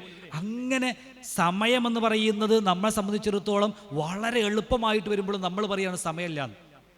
പണ്ടത്തേനേക്കാൾ സമയത്തിൻ്റെ അല്ലേ അതിൻ്റെ എന്താ പറയുക സയൻറ്റിഫിക്കായിട്ട് അത് സമയം കുറഞ്ഞു വരുന്നുണ്ട്, അത് വേറെ. എന്നിരുന്നാലും നമ്മൾ ചെയ്തുകൊണ്ടിരിക്കുന്ന കാര്യങ്ങൾ വളരെ ലഘൂകരിച്ചു വന്നുകൊണ്ടിരിക്കുകയാണ്. പക്ഷേ നമുക്ക് സമയമില്ലാത്ത എന്തുകൊണ്ടാണ് ചോദിച്ചാൽ പ്രയോറിറ്റി കൊടുക്കാത്തതുകൊണ്ടാണ്. ഞാൻ വീണ്ടും പറയാണ്, അനുഗ്രഹങ്ങളുടെ ലോകത്ത് അവിടെ മിസ്ബർലാവിന് അല്ല പിന്നെ ബിലാറുല്ലാവിന് പറയാൻ വേണ്ടി നമുക്ക് ഇരിക്കാൻ പറ്റുന്നുണ്ട്. ഫാനിലെ ഈ ഫാനൊന്ന് ഓഫായാൽ നമ്മുടെ നെഞ്ചു പിടയും. ഓ എന്തൊരു ചൂടാ, ഈ ചൂടത്ത് എങ്ങനെയാ ഇരിക്കുക, പ്രയാസമായി അല്ലേ, പ്രയാസമായിരിക്കും. അവിടെയാണ് നോക്ക്, നിങ്ങൾ ബിലാൽ റളിയല്ലാഹുവിൻ്റെ ജീവിതം പഠിച്ചു നോക്കുമ്പോൾ ബിലാൽ റളിയല്ലാഹു വിശ്വാസിയായിട്ട് നെഞ്ചത്ത് പാറക്കല്ല് കയറ്റി വെച്ച് നഗ്നനായിട്ട് മരുഭൂമിയിലൂടെ വലിക്കുന്ന ഒരു രംഗം നമ്മൾ വെറുതെ ഒന്ന് ഇമാജിൻ ചെയ്ത് നോക്ക്. എന്താ ഇപ്പോൾ വലിക്കാനുള്ള കാരണം? എന്താ? വിശ്വസിച്ചു എന്നുള്ളതാണ്. വിശ്വസിച്ചു എന്ന് മാത്രമല്ല, അത്രയേറെ പ്രയാസപ്പെടുമ്പോഴും ബിലാൽ റളിയല്ലാഹു പറഞ്ഞിട്ടുള്ള വാക്ക് ചരിത്രത്തിലുണ്ട്, പടച്ചോനെ എന്നെന്തിനാ പരീക്ഷിക്കുന്നതെന്നല്ല, നിന്നെ വിശ്വസിച്ചതാണോ ഈ പ്രയാസമെന്നല്ല, അഹദ് അഹദ് എന്നാണ്. ഞാൻ പറയുന്ന വാക്കിൽ പോലും എൻ്റെ വിശ്വാസത്തിൽ എന്തെങ്കിലുമൊക്കെ ഒരു ചെറിയ അംശം കുറഞ്ഞു പോകുമോ എന്നുള്ള പേടി കൊണ്ടായിരിക്കാം അഹദ് അഹദ് എന്ന് മാത്രം പറഞ്ഞിട്ടുണ്ടാവുക. അല്ലാഹു അലം. അത്രയും പ്രയാസപ്പെട്ട ബിലാൽ റളിയല്ലാഹു തൻ്റെ സമ്പത്തും തൻ്റെ കുടുംബത്തെയും ഒക്കെ മാറ്റിവെച്ചിട്ടുള്ള മിസ്അബ് റളിയല്ലാഹു. അതേപോലെ തന്നെ സ്വഹാബി ചരിത്രങ്ങളൊക്കെ പരിശോധിച്ച് നോക്കിയാൽ ആ സ്വഹാബത്തിനോടൊക്കെ ഖുർആൻ ചോദിച്ചൊരു ചോദ്യം, അം ഹസിബ്തും അൻ തദ്ഖുലുൽ ജന്ന. നിങ്ങളുടെ പൂർവികരായിട്ടുള്ള ആളുകളൊക്കെ സഹിച്ചിട്ടുള്ള പ്രയാസങ്ങളും പ്രശ്നങ്ങളൊക്കെ സഹിക്കാതെ വെറുതെ സ്വർഗത്തിലേക്ക് വരാൻ നിങ്ങൾ വിചാരിച്ചിട്ടുണ്ടോ എന്ന് ചോദിക്കണം. മത്താ നസ്റുല്ലാ എന്ന് ചോദിച്ചപ്പോഴാണ് ഈ ആയത്തിറങ്ങി. എപ്പോഴാ പടച്ചോനെ സഹായം എന്ന് ചോദിച്ചപ്പോൾ ഇത്രമേൽ പ്രയാസങ്ങളൊക്കെ സഹിച്ചിട്ടുള്ള പ്രയാസം മുമ്പ് സ്വഹാബ് അല്ലേ, അവന് മുമ്പുള്ള പ്രവാചകന്മാരൊക്കെ സഹിച്ചിട്ടുള്ള വേദന സഹിക്കാതെ ആരോടാ ചോദിക്കണേ? ബിലാൽ റളിയല്ലാഹുവിനോടും. അത്രയേറെ പ്രയാസങ്ങൾ സഹിച്ചിട്ടുള്ള സ്വഹാബത്തിനോട് ചോദിക്കും. പ്രിയപ്പെട്ടവരെ, നമ്മളോട് ചോദിക്കുക, എന്താ ഇപ്പം ദീനിൽ കഷ്ടപ്പെട്ടെന്ന് പറയാണ്ടാവുക? പണ്ട് കാലത്തൊക്കെ പിന്നെ ഉണ്ടാവും, ഞാൻ ഇന്നത്തെ കാലത്താണ് ചോദിക്കണേ. പണ്ട് ചെയ്തു വെച്ചതിനോട് നമുക്കുണ്ട്, പക്ഷെ നമുക്ക് എന്താ ഉള്ളത്? നമുക്ക് ഇരിക്കാൻ പറ്റുന്നുണ്ട്, നടക്കാൻ പറ്റുന്നുണ്ട്, കിടക്കാൻ പറ്റുന്നുണ്ട്. അത്രയേറെ അനുഗ്രഹങ്ങളുടെ ലോകത്താണ് പ്രിയപ്പെട്ടവരുള്ളത്. നല്ല പട്ടുമെത്തയിൽ കിടന്നുറങ്ങാൻ ഭാഗ്യം കിട്ടുമ്പോൾ, നേരത്തെ നല്ല കുഷ്യനുള്ള ബെഡിൽ കിടന്നുറങ്ങാൻ ഭാഗ്യം കിട്ടുമ്പോൾ സുബഹിക്ക് മുമ്പേ എഴുന്നേറ്റ് സുബഹി നമസ്കരിക്കാൻ, അല്ലെങ്കിൽ നേരത്തെ പറഞ്ഞ പോലെ തഹജ്ജുദ് നമസ്കരിച്ച് സുബഹിക്ക് വേണ്ടി ഒരുങ്ങാൻ പറ്റുന്നില്ല എങ്കിൽ എന്താ പടച്ചോന് മുമ്പിൽ പറയുക? ഇതേപോലത്തെ ഒരു സുഖസുന്ദരമായിട്ടുള്ളൊരു കിടക്കയിൽ കിടക്കാൻ പറ്റാതിരുന്ന പൂർവികരായിട്ടുള്ള പണ്ഡിതന്മാർ സഹിച്ചിട്ടുള്ള വേദനയുടെയും പ്രയാസത്തിൻ്റെയും മുമ്പിലേക്ക് എനിക്കെന്താ വെക്കാനുണ്ടാവുക? വാഹനത്തിൽ സഞ്ചരിക്കുന്ന, എങ്ങനെ നോക്കിയാലും ത്യാഗങ്ങളില്ലാത്തൊരു ജീവിതത്തെ അള്ളാൻ്റെ മുമ്പിൽ സമർപ്പിക്കലാണോ ഞാൻ വിശ്വാസം കൊണ്ട് നേടിയിട്ടുള്ളത് എന്നതിനെക്കുറിച്ചൊരു ചിന്ത നമുക്ക് വേണം പ്രിയപ്പെട്ടവർ. നമ്മളെപ്പോഴും നമ്മൾ ഇവാലുവേറ്റ് ചെയ്യണം. അതാ ഖുർആൻ പറഞ്ഞത്. എന്താ പറഞ്ഞത്? യാ അയ്യുഹല്ലദീന ആമനു തഖുല്ലാഹ് വൽ തൻദുർ നഫ്സും മാ ഖദ്ദമത് ലിഗദിൻ. നാളേക്ക് വേണ്ടിയിട്ട് എന്താണ് ചെയ്തു വെച്ചിട്ടുള്ളത് എന്ന് ഓരോ മനുഷ്യനും ഇങ്ങനെ ആലോചിക്കട്ടെ എന്നാ. ഞാൻ അങ്ങനെ മരിച്ചു പോകുമ്പോൾ എൻ്റെ കയ്യിലുള്ളത് എന്താണ് എന്നതിനെക്കുറിച്ച് ഞാൻ ആലോചിക്കണം. എന്താ ഉണ്ടാവുക? നമ്മളിപ്പോൾ മരിക്കുകയാണ്, എന്താ ഉണ്ടാവുക? 3 കുട്ടികളിങ്ങനെ കളിച്ചുകൊണ്ടിരിക്കുന്ന സമയത്ത് ഒരു പണ്ഡിതൻ വന്നിട്ട് പറയാണ്, നിങ്ങൾ മരിക്കാൻ പോവാണ്, 3 ആൾ ഇപ്പോൾ മരിക്കാൻ പോകുമെന്ന് വിചാരിക്കുക, എന്താ ചെയ്യാന്ന് ചോദിച്ചു. അപ്പോൾ മൂത്തൊരാൾ, പ്രായമുള്ളൊരു കുട്ടി പറഞ്ഞു, എനിക്ക് ഒരുപാട് യാത്ര ചെയ്യണം, കുറേ സ്ഥലങ്ങളിൽ യാത്ര ചെയ്തിട്ട് എനിക്കെന്താ മരിക്കാൻ വേണ്ടിയിട്ട് തയ്യാറായാൽ മതി.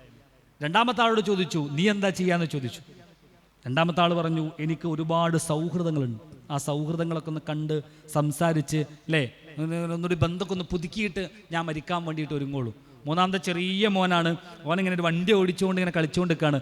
മൂന്നാമത്തെ കുട്ടിയോട് ഇങ്ങനെ ദൂരെ നിന്ന് വിളിച്ചു ചോദിക്കുകയാണ്, നീ കേൾക്കുന്നില്ലേ, നീ ഇപ്പോൾ മരിക്കാൻ പോവുകയാണെങ്കിൽ നീ എന്ത് ചെയ്യുമെന്ന് ചോദിച്ചപ്പോൾ കുട്ടി പറയാണ്, I am keep on playing.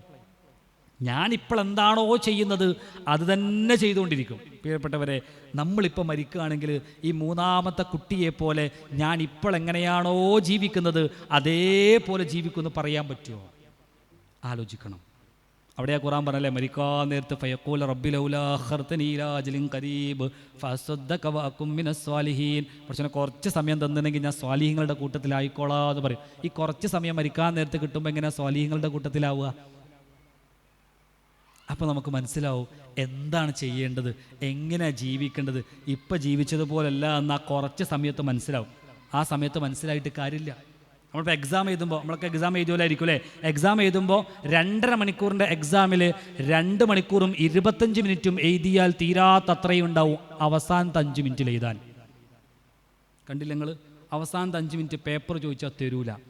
അത് അപ്പം എഴുതുന്ന വഹി ഇറങ്ങണേ, അത് സക്കറാത്തിൻ്റെ ഹാല. അപ്പം എന്തൊക്കെയോ തോന്നും, എന്തൊക്കെയോ എഴുതു, അത് അവിടെ കുത്തി മറിച്ച് ചെയ്തു. ഇത് മരിക്കാൻ നേരത്ത് നമുക്ക് തോന്നും, എന്താണ് പടച്ചോനെ ഇങ്ങനൊന്നുമില്ലല്ലോ പോണ്ടത്, ഇങ്ങനല്ല പോണ്ടത് എന്ന് തോന്നിട്ട് കാര്യമില്ല, സമയം ഉണ്ടാവില്ല. അവിടെ നേരത്തെ പറഞ്ഞു, നമ്മളെപ്പോഴും നമ്മുടെ ജീവിതത്തെക്കുറിച്ച് ഇങ്ങനെ ഇവാലുവേറ്റ് ചെയ്തിരുന്നു. നമ്മൾ സ്വഹാബത്തിൻ്റെ ജീവിതവും പൂർവികരായിട്ടുള്ള ആളുകൾ പ്രയാസപ്പെട്ട പ്രയാസങ്ങളൊക്കെ ഇങ്ങനെ നോക്കുന്ന സമയത്താണ് നമ്മുടെ മനസ്സിനൊരു ധൈര്യം കിട്ടുള്ളൂ. പ്രിയപ്പെട്ടവർ, അപ്പോൾ അള്ളാഹ് കൂടെ ഉണ്ടെന്നുള്ള ധൈര്യം കിട്ടും. നോക്ക് നിങ്ങൾ, വീണ്ടും പറയണം, നമ്മൾ ഭയങ്കര ആത്മവിശ്വാസത്തിലാണ് അല്ലേ. നമ്മളൊക്കെ മുസ്ലിങ്ങളാണ്, നമ്മളൊക്കെ സ്വർഗത്തിലേക്കായിരിക്കുന്ന ഒരു ആത്മവിശ്വാസം പലപ്പോഴും ഉണ്ട്. വെറുതെ വിചാരിക്കുക, എല്ലാ ഖുത്ബയിലും ഓതുന്ന ആയത്ത് യാ അയ്യുഹല്ലദീന ആമനു തഖുല്ലാഹ ഹഖ്ക തുഖാതി വലാ തമൂതുന്ന ഇല്ലാ വഅൻതും മുസ്ലിമൂൻ. ആ ആയത്ത് തുടങ്ങണ വിശ്വാസികളെ എന്ന് വിളിച്ചിട്ടാണ്. നിങ്ങൾ അള്ളാഹുവിനെ സൂക്ഷിക്കേണ്ട മുറപ്രകാരം സൂക്ഷിക്കണം കേട്ടോ, തഖ്വ വേണം കേട്ടോ.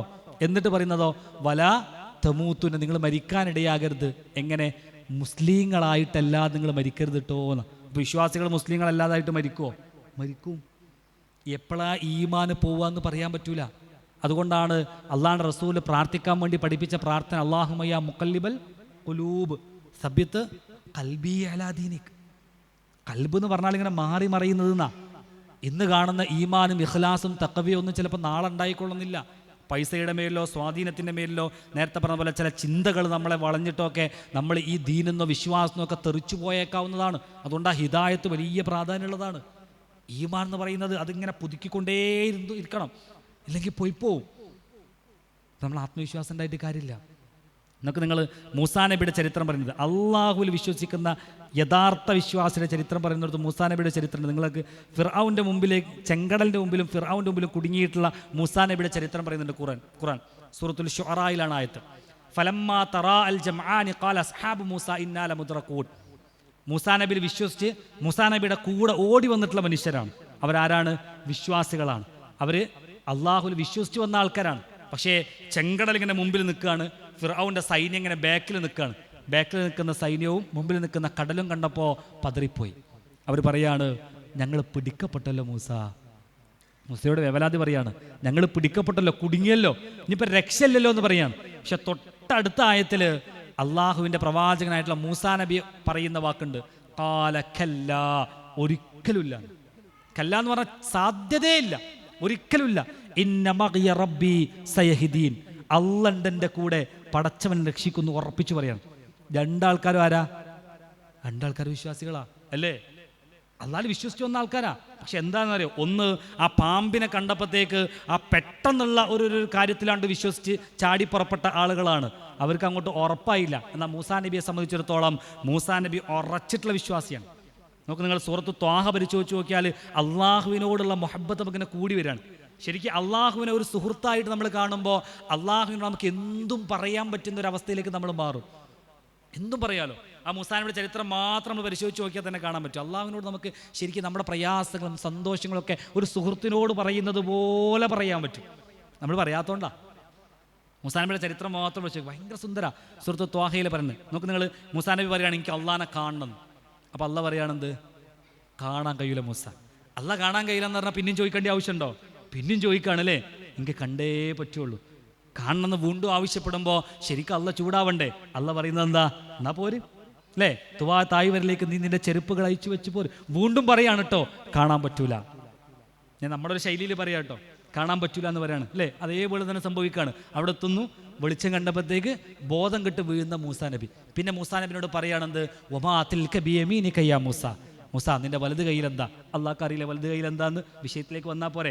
നോക്ക് നിങ്ങൾ, ഒരു സൗഹൃദ സംഭാഷണത്തിലൂടെ ഏറ്റവും പ്രധാനപ്പെട്ട കാര്യം പറഞ്ഞു ഞാൻ നിന്റെ കൂടെയുണ്ട് എന്ന് പഠിപ്പിച്ചു കൊടുക്കുകയാണ്. അവിടെ മൂസാ നബി കൊടുക്കുന്ന മറുപടി നോക്ക് നിങ്ങൾ, വടിയാന്ന് പറഞ്ഞാൽ മതി. പക്ഷെ മൂസാ നബി പറയാണ് ഖാല ഹിയ അസ്വായ അതവക്കഉ അലൈഹ വഹുശ് ബിഹാ അലാ ഗനമി വലിയ ഫിഹാ മആരിബു ഉഖ്റ. ഇതിൻ്റെ വടിയാ പടച്ചവനെ, ഇതിന് ഞാൻ ആടിനെ ഇല തച്ചു കൊടുക്കാറുണ്ട്, അതേപോലെ തന്നെ ഊന്നിപ്പിടിച്ച് നിൽക്കാറുണ്ട്, വേറെയും കുറേ കാര്യങ്ങൾ എനിക്ക് ചെയ്യാൻ പറ്റും. ഇതൊക്കെ അള്ളാഹ്ക്ക് അറിയില്ലേ?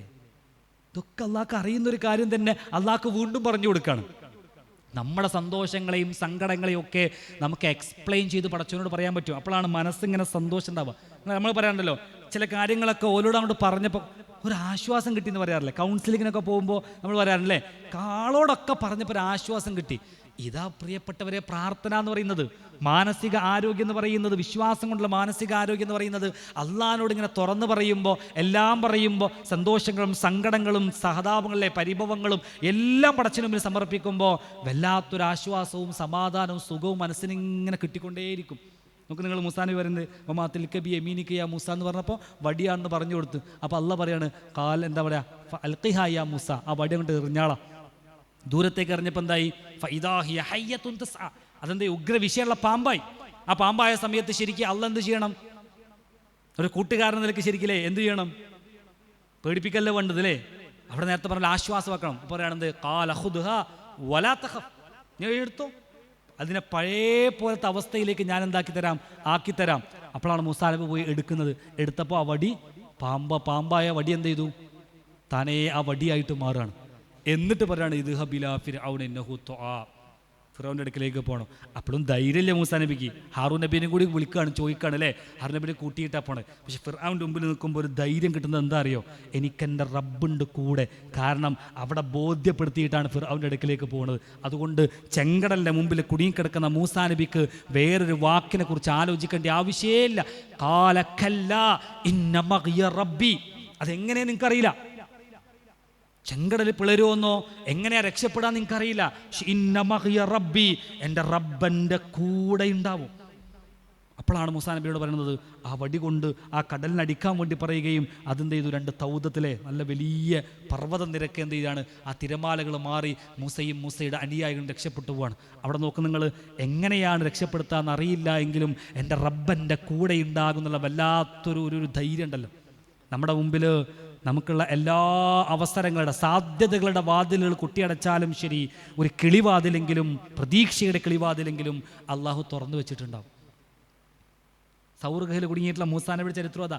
മനസ്സിന് കിട്ടുന്ന ആവേശം എന്ന് പറയുന്നത് അള്ളാഹ് കൂടെ ഉണ്ട് എന്ന് പറയുമ്പോൾ നമുക്ക് കിട്ടുന്ന ഒരു ധൈര്യമുണ്ട് പ്രിയപ്പെട്ടവരെ. പടച്ചോൻ കൊടുക്കൂല, അള്ളാഹ് നമ്മളെ പ്രയാസപ്പെടുത്തൂല, പരീക്ഷണങ്ങൾ തന്നുകൊണ്ടിരിക്കും. പക്ഷെ നേരത്തെ പറഞ്ഞതുപോലെ അങ്ങോട്ടില്ലേ പറ്റ ഡൗൺ ആക്കിയിട്ട് ഉണ്ടാവൂല. അത് നമുക്ക് തന്നെ കുറേ അനുഭവങ്ങൾ ഉണ്ടാവും, കുറേ അനുഭവങ്ങൾ. ചില കാര്യങ്ങളൊക്കെ നമ്മൾ ഒരു പള്ളി ഉണ്ടാക്കാൻ വേണ്ടിയിട്ടൊക്കെ 4 ആൾ കൂടി ഒരു തീരുമാനം എടുത്തിട്ടേ ഉണ്ടാവുള്ളൂ. പക്ഷേ എങ്ങനെയാ പള്ളി ആയത് നമ്മൾ തന്നെ അത്ഭുതപ്പെട്ടിട്ട് ഇങ്ങനെ ആലോചിക്കുന്നുണ്ടാവും. എങ്ങനെ ഇപ്പോൾ ഇതായത് അറിയില്ല. ചില സംരംഭങ്ങൾ തുടങ്ങുമ്പോൾ ഇതെങ്ങനെ പൂർത്തിയായത് അറിയില്ല. അള്ളണ്ട് കൂടെ, അള്ളാൻ്റെ മാർഗത്തിലാണോ? അള്ളണ്ട് കൂടെ. ഇത് നേരത്തെ പറഞ്ഞതുപോലെ വിശ്വാസം കൊണ്ടുണ്ടാകുന്ന ഒരു മനസ്സിനുള്ള കരുത്ത മുന്നിലേക്ക് ഇറങ്ങാനുള്ള അതുണ്ടാവണം.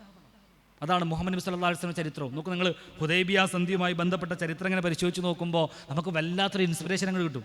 പടച്ചോനെ ഓർത്ത് കഴിഞ്ഞാൽ മനസ്സിനുണ്ടാകുന്ന വല്ലാത്തൊരു സുഖം. ഹുദൈബിയ സന്ധിക്ക് പോകുമ്പോൾ അതിനെ ചുരുക്കി പറയുകയാണല്ലേ, അവിടെ ഇങ്ങനെ പോകുന്ന സമയത്ത് ഉസ്മാൻ റളിയല്ലാഹു അയക്കുന്നതും തിരിച്ചു വരാതിരിക്കുന്നതും അവർക്കെതിരല്ലേ യുദ്ധം ചെയ്യുന്നതൊക്കെ കഴിഞ്ഞിട്ട് ഹുദൈബിയ സന്ധിയുമായി ബന്ധപ്പെട്ട് ഇങ്ങനെ വരിക. അവിടെ ഫസ്റ്റ് അലി റളിയല്ലാഹു അൻഹു ആണ് നബി സല്ലല്ലാഹു അലൈഹി വസല്ലം എഴുതാൻ വേണ്ടി വെക്കുന്നത്. ഒന്നാമത്തെ തന്നെ ബിസ്മില്ലാഹിർ റഹ്മാനിർ റഹീം. ആ സമയത്ത് തന്നെ എന്ത് പറഞ്ഞു? വെട്ടണം. കാരണം ഞങ്ങൾക്ക് റഹ്മാനും റഹീമും അറിയില്ല, ബിസ്മില്ലാ എന്ന് എഴുതിയാൽ മതി. അപ്പോൾ അലി റളിയല്ലാഹു അൻഹു ഇങ്ങനെ ദേഷ്യം വരികയാണ്. രണ്ടാമത്തത് അള്ളാഹുവിൻ്റെ റസൂലും മുഹമ്മദ് നബി സല്ലല്ലാഹു അലൈഹി വസല്ലമയും അതേപോലെ അപ്പുറത്തുള്ള ആരും തമ്മിലുള്ള കരാറ് അതും വെട്ടാൻ പറഞ്ഞു. അള്ളാഹുവിൻ്റെ റസൂലാണ് മുഹമ്മദ് എന്ന് പറയുന്നത് എങ്കിൽ പിന്നെ ഞങ്ങളും നിങ്ങളും തമ്മിൽ എന്തില്ലല്ലോ, പിന്നെന്താ ഉള്ളത്? ഒന്നുമില്ലല്ലോ. അതുകൊണ്ട് അവിടെയും വെട്ടാൻ പറഞ്ഞു. അലി റളിയല്ലാഹു അൻഹു വീണ്ടും ഇങ്ങനെ നേരത്തെ പറഞ്ഞ പോലെ നമ്മളെ ഭാഷയിൽ പറഞ്ഞല്ലേ ഇങ്ങനെ ചോരത്തളപ്പ് ഇങ്ങനെ കയറി വരികയാണ്. പക്ഷേ അള്ളാഹുവിൻ്റെ റസൂലുള്ള ധിക്കരിക്കാൻ പറ്റില്ല, വെട്ടാൻ വേണ്ടി പറയാണ്. സന്ധി ഇങ്ങനെ എഴുതുകയാണ്. ഒന്നാമത്തതിലേ നിങ്ങൾ എന്ത് ചെയ്യാൻ പാടില്ല, 4-5 വർഷത്തേക്ക് യുദ്ധമില്ല. രണ്ടാമത്തത് അവിടുന്ന് ഒരാൾ വന്നാൽ തിരിച്ചയക്കണം. ഇവിടുന്ന് ഒരാൾ മദീനയിൽ നിന്ന് ഒരാൾ മക്കയിലേക്ക് പോയാൽ എന്ത് ചെയ്യും? കൊന്നുകളയും. അതേപോലെ തന്നെ നിങ്ങൾക്ക് എന്ത് ചെയ്യാം? കരാറുകൾ ഉണ്ടാക്കാം അല്ലേ, മറ്റ് സഖ്യകക്ഷികളുമായിട്ട് കരാറുകൾ ഉണ്ടാക്കാം. അങ്ങനെ എങ്ങനെ നോക്കിയാലും ഒരു ഏകപക്ഷീയമായിട്ടുള്ള കരാറാണ് അല്ലേ. നമുക്കെന്നാ കരാറ് ഹുദൈബിയ സന്ധി വായിച്ചു നോക്കിയാൽ തന്നെ മനസ്സിലാവും. എങ്ങനെ നോക്കിയാലും മുസ്ലിങ്ങളെ സംബന്ധിച്ചിടത്തോളം വലിയ ആനുകൂല്യങ്ങളൊന്നുമില്ല. പക്ഷെ ആ സന്ധി കഴിഞ്ഞപ്പോൾ ഖുർആനിൽ ഒരു ആയത്ത് ഇറങ്ങുന്നുണ്ട്. സൂറത്തുൽ ഫതഹിലെ ആദ്യത്തെ ആയത്ത് ഇറങ്ങാണ്. എന്താണ് ആയത്ത്? ഇന്നാ ഫതഹ്നാ ലക ഫതഹം മുബീനാ. പ്രവാചകരെ, താങ്കൾക്ക് ഇതാ പ്രത്യക്ഷമായിട്ടുള്ള വിജയം വന്നിരിക്കുന്നു എന്ന്. അവിടെ ഉമർ റളിയല്ലാഹു അൻഹു അബൂബക്കർ റളിയല്ലാഹു അൻഹു ഒക്കെ ഉണ്ട്. പ്രവാചകരെ, ഇതെന്ത് വിജയ? ഇത് ഏകപക്ഷീയമായിട്ടുള്ള വിജയല്ലേ, ഇതെങ്ങനെ നോക്കിയാൽ നമുക്കൊരു ഗുണവുമില്ലല്ലോ എന്ന് സങ്കടപ്പെട്ട് നിൽക്കുകയാണ്. പക്ഷേ അവിടെയാണ് കാത്തിരുന്നാൽ തെളിയാത്തൊരു ജലാശയവുമില്ല എന്ന ആശയത്തെ അള്ളാഹു ഭംഗിയായിട്ട് പഠിപ്പിച്ചിരുന്നത്. ഞാൻ ഹുദൈബിയ സന്ധി എല്ലാം പരിശോധിച്ച് നോക്കി. നിങ്ങൾ ഒന്നാമത് മാത്രം എടുത്ത് നോക്കാം. 4 വർഷത്തേക്ക് യുദ്ധമില്ല. ബദർ കഴിഞ്ഞ ഉഹുദ് കഴിഞ്ഞ ഖന്തക്ക്, ഇങ്ങനെ യുദ്ധത്തിൻ്റെ മുകളിൽ മാത്രം നോക്കിയിരുന്ന ഇസ്ലാമിക ലോകം എന്ത് ചെയ്തു? പ്രബോധനം എന്ന് പറയുന്ന സുന്ദരമായിട്ടുള്ള ദൗത്യത്തെ അപ്പോഴാണ് ചെയ്യുന്നത്. ലോകത്തിൻ്റെ പല ഭാഗത്തേക്കും എന്ത് ചെയ്തു? ആളുകൾ പോയി. കേരളത്തിലും ഇന്ത്യയിലും ഒക്കെ സ്വഹാബത്തുകൾ വന്ന് പ്രബോധനം ചെയ്യാണ്. യുദ്ധത്തെക്കുറിച്ച് ആലോചിക്കാനേ ഇല്ല, അത്രയും സുന്ദരമായിട്ട് പ്രബോധനം ചെയ്യാണ്. രണ്ടാമത്തത്, മക്കയിൽ നിന്ന് കുറേ ആളുകൾ മദീനയിലേക്ക് വരാൻ തുടങ്ങി, വിശ്വസിച്ചിട്ട് വരാൻ തുടങ്ങി. എന്താ ചെയ്യുക? തിരിച്ചയക്കും. തിരിച്ചയച്ച ആളുകൾ മുസ്ലിങ്ങളായിട്ടാണ് പോണത്. ഇവരവിടെ പോയിട്ട് എന്താ ചെയ്യുക? അവരവരുടെ ദീൻ അവിടെ ചെയ്യും. അവിടുത്തെ ആളുകൾക്ക് പോകാൻ വേണ്ടി പറയാൻ പറ്റൂല, കാരണം അത് അവിടുത്തെ തന്നെ ആളുകളാണ്. അതുകൊണ്ട് അവിടെ വീണ്ടും ദീന് വളരാണ്. അങ്ങനെ മെല്ലെ മെല്ലെ വന്നു മക്കം ഫതഹ് എന്ന് പറയുന്ന സുന്ദരമായിട്ടുള്ള വിജയത്തോട് കൂടിയിട്ട് മുസ്ലിം ആധിപത്യം ഉണ്ടാവുകയാണ്. ഖുർആൻ എന്താ പറഞ്ഞത്? ഇന്നാ ഫതഹ്നാ ലക ഫതഹൻ മുബീന. പ്രവാചകരെ, സന്തോഷമായ സ്പഷ്ടമായിട്ടുള്ള വിജയത താങ്കൾക്ക് വന്നിരിക്കുന്നു. കാത്തിരിക്കാൻ പറ്റണം. ഏത്? വിശ്വാസമുള്ളവന്. എല്ലാത്തനോ നേരത്തെ പറഞ്ഞതുപോലെ ആ കരാറും കീറിട്ട് പോയിട്ടുണ്ടാവും. അള്ളാഹുവിൽ അടിയുറച്ച് വിശ്വസിക്കുന്ന ഒരു മനുഷ്യന് സ്വബറുള്ള മനുഷ്യനായിരിക്കും. സഹിക്കാൻ വേണ്ടിയിട്ട് തൻ്റെ മനസ്സിനെ പാകപ്പെടുത്തുന്ന മനുഷ്യനായിരിക്കും.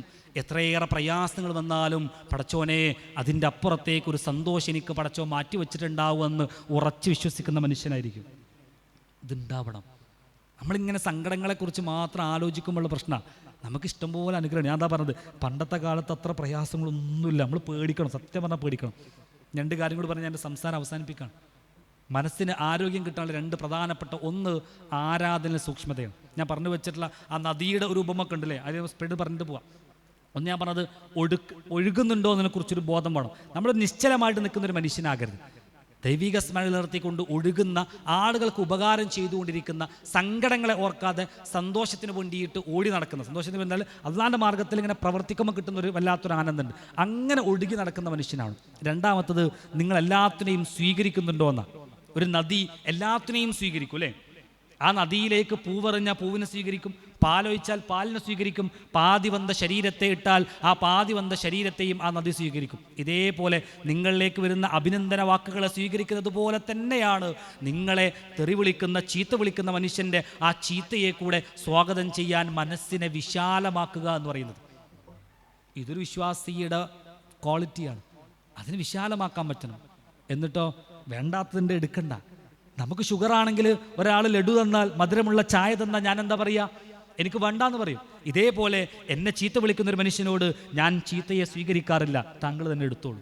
അത് പറയാൻ പറ്റുന്നവൻ നേരത്തെ പറഞ്ഞതുപോലെ വിശ്വാസമുള്ള, സ്വബറുള്ള ഒരു മനുഷ്യനായിരിക്കും. അള്ളാഹുവിനെ ഉള്ളിൽ കൊണ്ടു നടക്കുന്ന ഒരു മനുഷ്യനെ സംബന്ധിച്ചിടത്തോളം വേണ്ടതും വേണ്ടാത്തതും വേർതിരിക്കാൻ അവനക്ക് സിമ്പിളായിട്ട് പറ്റും.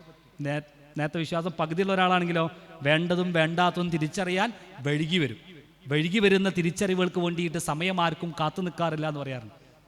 സമയം അപ്പം ചെയ്തു പോടണം. ഓക്കെ, രണ്ടാമത്തതാണ് നമ്മൾ എന്ത് ചെയ്യാൻ പറ്റും? എല്ലാത്തിനും സ്വീകരിക്കാനുള്ള മനസ്സുണ്ടാവും, മനസ്സിന് ആരോഗ്യം ഉണ്ടാവും. കാരണം എന്താ? ചീത്ത വിളിക്കുമ്പോൾ സന്തോഷം ഉണ്ടാവും എന്നല്ല അതിൻ്റെ അർത്ഥം. പിന്നെ ചീത്ത വിളിച്ചാലും ഞാൻ തിരിച്ചു വിളിച്ചിട്ടില്ല എന്നുള്ള ആശ്വാസം ഉണ്ടാവും. നേരെ മറിച്ചോ, അങ്ങോട്ടും വിളിച്ചിട്ടുണ്ടെങ്കിൽ കുറേ കഴിഞ്ഞാൽ നമുക്കും സങ്കടം ഉണ്ടാവും, നമുക്ക് കുറ്റവും കിട്ടും. മൂന്നാമത്തത്, നിങ്ങൾ നേരത്തെ പറഞ്ഞതുപോലെ തണുപ്പിക്കുന്നുണ്ടോ എന്നുള്ളതാണ്. നമ്മൾ തണുപ്പിക്കുന്നു. ഒരു നദിയിലേക്ക് നമ്മൾ ഇറങ്ങുമ്പോൾ അല്ലേ, ചില പുഴയിലൊക്കെ ഇങ്ങനെ കുളിക്കാൻ വേണ്ടിയിട്ട് ഇറങ്ങുമ്പോൾ എന്തുണ്ടാവും? ഒരു ഉന്മേഷം ഉണ്ടെന്ന് പറയാറുണ്ട്. ഇതേപോലെ നിങ്ങളിലേക്ക് വരുന്നൊരു മനുഷ്യനെ ആശ്വസിപ്പിക്കാൻ നിങ്ങൾക്ക് സാധിക്കുന്നുണ്ടോ? നമ്മൾ ആലോചിക്കണം. നമ്മിലേക്കൊരു മനുഷ്യൻ വരുമ്പോൾ ആ മനുഷ്യന് നമ്മളൊരു വിശ്വാസിയാണെങ്കിൽ നമ്മിൽ നിന്ന് കടന്നു പോകുന്ന ആ മനുഷ്യന് ആശ്വാസം കിട്ടണം, ഒരു സുഖവും സന്തോഷവും കിട്ടണം. ജാബിർ റളിയല്ലാഹുവിന്റെ ചരിത്രം പറയുന്നുണ്ട്. അള്ളാഹുവിന്റെ റസൂൽ, ജാബിർ റളിയല്ലാഹു അള്ളാഹിന്റെ റസൂലും കൂടി ഒരു ഒട്ടകപ്പുറത്ത് ഇങ്ങനെ പോവാണ്. ഒട്ടകപ്പുറത്ത് ഇങ്ങനെ പോകുമ്പോൾ ജാബിർ റളിയല്ലാഹു വളരെ പ്രയാസപ്പെടുന്ന ഒരു സ്വഹാബിയാണ്. കാരണം അദ്ദേഹത്തിൻ്റെ പിതാവ് മരിച്ചു, മാതാവ് മരിച്ചു, അദ്ദേഹത്തിൻ്റെ പെങ്ങന്മാരാണുള്ളത്. ആ പെങ്ങന്മാരെ പോറ്റാൻ വേണ്ടിയിട്ട് അദ്ദേഹം വിവാഹം കഴിക്കുന്ന തന്നേക്കാൾ പ്രായമുള്ളൊരു സ്ത്രീയാണ്. കാരണം ഈ അനിയത്തിമാർക്ക് ഒരു ഉമ്മയുടെ സ്നേഹം കിട്ടാൻ വേണ്ടിയിട്ട് ഒരു സ്ത്രീയാണ് അദ്ദേഹം വിവാഹം കഴിക്കുന്നത്. പ്രയാസമാണ്. അദ്ദേഹത്തിന് ആകെയുള്ളൊരു ഒട്ടകമാണ്. ആ ഒട്ടകത്തിൻ്റെ പുറത്താണ് പ്രവാചകനും അതേപോലെ തന്നെ ജാബിർ റളിയല്ലാഹു സഞ്ചരിക്കുന്നത്. അള്ളാഹുവിന്റെ റസൂൽ ചോദിക്കുന്നുണ്ട്, ജാബിറെ, നീ ഒട്ടകത്തെ വിൽക്കുന്നുണ്ടോ? ഒട്ടകത്തെ വിൽക്കുന്നുണ്ട്. ആരാ ചോദിക്കണേ? അള്ളാഹിന്റെ പ്രവാചകനാണ്. വിൽക്കുന്നില്ല എന്ന് മനസ്സ് പറയുന്നുണ്ടെങ്കിലും പക്ഷേ അള്ളാഹിന്റെ പ്രവാചകൻ ചോദിച്ചാൽ എങ്ങനെ ഇല്ല എന്ന് പറയുക? എന്നാലൊരു കച്ചവടമാണല്ലോ. എനിക്ക് എന്ത് തരും പ്രവാചകരെ? പ്രവാചകൻ പറഞ്ഞു, 1 ദിർഹം തരാം. പ്രവാചകനോട് പറയുന്നുണ്ട്, അങ്ങനെ കളിയാക്കാണോ? 2 ദിർഹം 3 ദിർഹം അങ്ങനെ കൂട്ടി 40 ദിർഹത്തിലെ കച്ചവടം ഉറപ്പിച്ചു എന്ന് പറയുന്നു. അങ്ങനെ ബിലാൽ അള്ളാഹുവിൻ്റെ കയ്യിൽ 40 ദിർഹവും നബി സല്ലല്ലാഹു അലൈഹി വസല്ലം കൊടുത്തിട്ട് ആ ഒട്ടകത്തെ എന്ത് ചെയ്യാണ്? കൈമാറ്റം ചെയ്യാണ്. അങ്ങനെ ഈ 40 ദിർഹം പിടിച്ച് നിൽക്കുന്ന ജാബിർ റളിയല്ലാഹു, ഈ 40 ദിർഹം എപ്പോഴാണോ തീരുന്നത് അപ്പോൾ ജാബിർ റളിയല്ലാഹുവിൻ്റെ വരുമാനം നിന്നു പോവാണ്. ഇങ്ങനെ സ്തംഭിച്ച് നിൽക്കുന്ന ജാബിർ റളിയല്ലാഹുവിൻ്റെ കയ്യിലേക്ക് ആ ഒട്ടകത്തിൻ്റെ കയറ് കൂടെ ബിലാൽ റളിയല്ലാഹു കൊണ്ടു കൊടുത്തിട്ട് പറയാണ്, അള്ളാഹിൻ്റെ റസൂല് ഇത് താങ്കളെ ഏൽപ്പിക്കാൻ വേണ്ടി പറഞ്ഞിട്ടുണ്ട്. അപ്പോൾ ജാബിർ റളിയല്ലാഹു ഓടിപ്പോയിട്ട് റസൂലിൻ്റെ അടുക്കിലേക്ക് പോയിട്ട് പറയുന്നത്, റസൂലെ, ഞാനും അങ്ങും തമ്മിലുള്ള കരാറിൽ എന്തെങ്കിലും പ്രശ്നമുണ്ടോ? ഇതാ 40 ദിർഹം തിരിച്ചു കൊടുക്കുമ്പോൾ അള്ളാഹിൻ്റെ റസൂല് പറഞ്ഞത്രേ, താങ്കൾക്ക് പ്രയാസമുണ്ട് എന്ന് എനിക്ക് മനസ്സിലായി. പക്ഷേ എത്ര രൂപയാണ് എങ്ങനെയാണെന്ന് എനിക്കറിയില്ല. പക്ഷേ ഞാൻ സംസാരിച്ച് 40 ദിർഹം എന്ന് പറഞ്ഞപ്പോൾ ഏകദേശം നിൻ്റെ പ്രയാസങ്ങൾ മാറാൻ ഇത്ര പണം വേണ്ടി വരുമെന്ന് എനിക്ക് തോന്നി. ഇത് താങ്കൾ വെച്ചുകൊള്ളുക, താങ്കളുടെ ഉപജീവനത്തിന് വേണ്ടിയിട്ട് ഈ ഒട്ടകത്തെ കൂടെ വെച്ചുകൊള്ളുക. നോക്ക്, നിങ്ങൾ പ്രയാസപ്പെടുന്ന ഒരു മനുഷ്യനെ അവനറിയാതെ അവനെ തണുപ്പിക്കാൻ പറ്റുന്ന ഒന്ന് എന്ന് പറയുന്നത് അതൊരു വിശ്വാസിക്കാൻ പറ്റുള്ളൂ. നിങ്ങളൊരു മരണ വീട്ടിൽ പോയാൽ കുറേ കാര്യങ്ങൾ പറയൊന്നും വേണ്ട. ആരാണോ മരിച്ചത്, ആ മരണപ്പെട്ടു പോയിട്ടുള്ള ആളുടെ വേണ്ടപ്പെട്ട ഒരാളെ ഒന്ന് ചേർത്ത് പിടിച്ചാൽ ആ മനുഷ്യന് അറിയാതെ തണുക്കും. ആരൊക്കെയോ കൂടെയുണ്ട് എന്നുള്ള വല്ലാത്തൊരു ഫീൽ ഉണ്ടാവും. ഇതേപോലെയാണ് മക്കം ഫത്തഹിന്റെ സമയത്തും ഉസ്മാൻ ഇബ്നു ത്വൽഹ എന്ന് പറയുന്ന ഒരു മനുഷ്യൻ, അദ്ദേഹത്തിന്റെ കയ്യിലാണ് കഅബയുടെ താക്കോലുള്ളത്. ആരുടെ കയ്യിലാ കഅബയുടെ താക്കോൽ എന്ന് ചോദിക്കുന്നുണ്ട്. അവിടെ ഉസ്മാൻ ഇബ്നു ത്വൽഹയുടെ കയ്യിലാണെന്ന് പറഞ്ഞപ്പോൾ അവിടെ കൂടിയിരുന്ന എല്ലാ ആളുകളും ഉറപ്പിച്ചു പറയാണ് ഉസ്മാൻ ഇബ്നു ത്വൽഹ എന്തെങ്കിലും ചെയ്യും. കാരണം മക്കയിലാകുന്ന സമയത്ത് അള്ളാഹുവിൻ്റെ റസൂൽ മക്കയിലാകുമ്പോൾ കുറേ പ്രയാസപ്പെടുത്തിയിട്ടുള്ള മനുഷ്യനാണ് ഉസ്മാൻ ഇബ്നു ത്വൽഹ എന്ന് പറയുന്ന മനുഷ്യൻ. അപ്പം എന്തെങ്കിലുമൊക്കെ ചെയ്യുന്ന ഉറപ്പാ. ചാവി വാങ്ങുന്നു, കഅബയൊക്കെ വൃത്തിയാക്കിയില്ലേ, വിഗ്രഹങ്ങളൊക്കെ മാറ്റി വൃത്തിയാക്കിയിട്ട് ഇനി എല്ലാവരും നോക്കുന്നത് ഈ കഅബയുടെ താക്കോൽ ആർക്കാ കൊടുക്കാന്ന്. അവിടെ ആരൊക്കെ ഉണ്ട്? അബൂബക്കർ റളിയല്ലാഹു അൻഹു, ഉസ്മാൻ റളിയല്ലാഹു അൻഹു, ഉമർ റളിയല്ലാഹു അൻഹു, എല്ലാ സ്വഹാബി പ്രമുഖരായിട്ടുള്ള ആളുകളുണ്ട്. പക്ഷേ അതേ ഉസ്മാൻ ഇബ്നു ത്വൽഹനെ വിളിച്ചിട്ട് പ്രവാചകൻ അദ്ദേഹത്തിൻ്റെ കയ്യിൽ തന്നെ ഈ താക്കോൽ കൊടുക്കുകയാണ്. അതാ സ്നേഹം എന്ന് പറയുന്നത്. തന്നെ കവിത കൊണ്ട് ആക്ഷേപിച്ചിട്ടുള്ളവളാണ് കഅബ് എന്ന് പറയുന്നത്. ആ കഅബിനെ പോലും ചേർത്ത് പിടിച്ചുള്ള പ്രവാചകൻ അല്ലേ, തൻ്റെ പുതപ്പിങ്ങനെ ഇട്ട് കൊടുത്തു എന്ന് പറഞ്ഞു. മുസ്ലിമായി അടയാളപ്പെടുത്താൻ വേണ്ടിയിട്ട് പുതപ്പിട്ട് കൊടുത്തു. അതായത് തന്നെ ആക്ഷേപിക്കുന്ന, തന്നെ വേദനപ്പെടുത്തുന്ന ആളെയും തണുപ്പിക്കാൻ പറ്റുന്ന ഒരു സ്വഭാവം ഒരു വിശ്വാസിക്ക് ഉണ്ടാവുള്ളൂ. അപ്പോൾ നമുക്കൊരു ആശ്വാസം ഉണ്ടാവും. കാരണം എന്താ, ഞാൻ അവനക്ക് എന്തൊക്കെയോ ചെയ്തു കൊടുത്തിട്ടുണ്ട് എന്ന് എനിക്കൊരു തോന്നലുണ്ട്. എൻ്റെ സമ്പത്ത് കൊണ്ടോ എൻ്റെ സാന്നിധ്യം കൊണ്ടോ എൻ്റെ സംസാരം കൊണ്ടോ ഒക്കെ ആ മനുഷ്യനെ ഞാൻ തണുപ്പിച്ചിട്ടുണ്ട് എന്നൊരു തോന്നൽ എനിക്ക് വരികയാണ്. നാലാമത്തത്, നദിക്കൊരു ലക്ഷ്യം ഉണ്ടാവും. ഒരു ലക്ഷ്യത്തിലേക്കായിരിക്കും നദി ഒഴുകിക്കൊണ്ടിരിക്കുക. ഈ ലക്ഷ്യം എനിക്കുണ്ടോ എന്ന വിശ്വാസം ഞാൻ ആലോചിക്കണം. എൻ്റെ വിശ്വാസം എന്ന് പറയുന്ന ലക്ഷ്യത്തിൽ നിന്ന് മാറിപ്പോകാൻ പാടില്ല. വിശ്വാസം കറക്റ്റായിട്ട് ഒരു ഒഴുക്കുള്ള മനുഷ്യനായിട്ട് നമുക്ക് മാറാൻ പറ്റണം. അപ്പോൾ എനിക്കെന്തുണ്ടാവും? ഒരു ധൈര്യം ഉണ്ടാവും. പ്രിയപ്പെട്ടവരെ, 2 കാര്യങ്ങൾ, ഒന്ന് ആരാധനയും 2 ഖുർആൻ്റെ പാരായണവുമാണ് ഒരു വിശ്വാസം കൊണ്ട് മനസ്സിലുണ്ടാക്കുന്ന വല്ലാത്തൊരാശ്വാസം. നമുക്ക് ഫുള്ള് പറയാനുള്ള സമയമില്ല, എന്നാലും അതിനൊരു ചെറിയൊരു സൂചന നൽകി ഞാൻ എൻ്റെ സംസാരം അവസാനിപ്പിക്കും. ഒന്ന്, നമസ്കാരം. വിശ്വാസം കൊണ്ട് മനസ്സിന് കരുത്തുണ്ടാവുക എന്ന് പറഞ്ഞാൽ പ്രിയപ്പെട്ടവരെ, ആരാധന നമസ്കാരം മാത്രം കൃത്യമാക്കിയാൽ മതി. നമ്മുടെ നമസ്കാരം കൃത്യമാണോ ഒന്നും പേടിക്കണം. ആലോചിക്കുക, പ്രവാചകൻ രാത്രി നിന്ന് നമസ്കരിക്കുമ്പോൾ ആയിഷ റളിയല്ലാഹു അൻഹ ചോദിക്കണ്ടല്ലേ, എന്തിനാ പ്രവാചകരെ ഇത്ര കഷ്ടപ്പെട്ടൊക്കെ നിസ്കരിക്കുന്നേ? കാലിൽ നീര് വന്ന് നിസ്കരിക്കുമ്പോൾ അവിടെ അള്ളാൻ്റെ റസൂൽ പറയുന്നൊരു വാക്കെന്താണ്? ഞാൻ നന്ദിയുള്ള അടിമയാവേണ്ട ആയിഷ എന്ന്.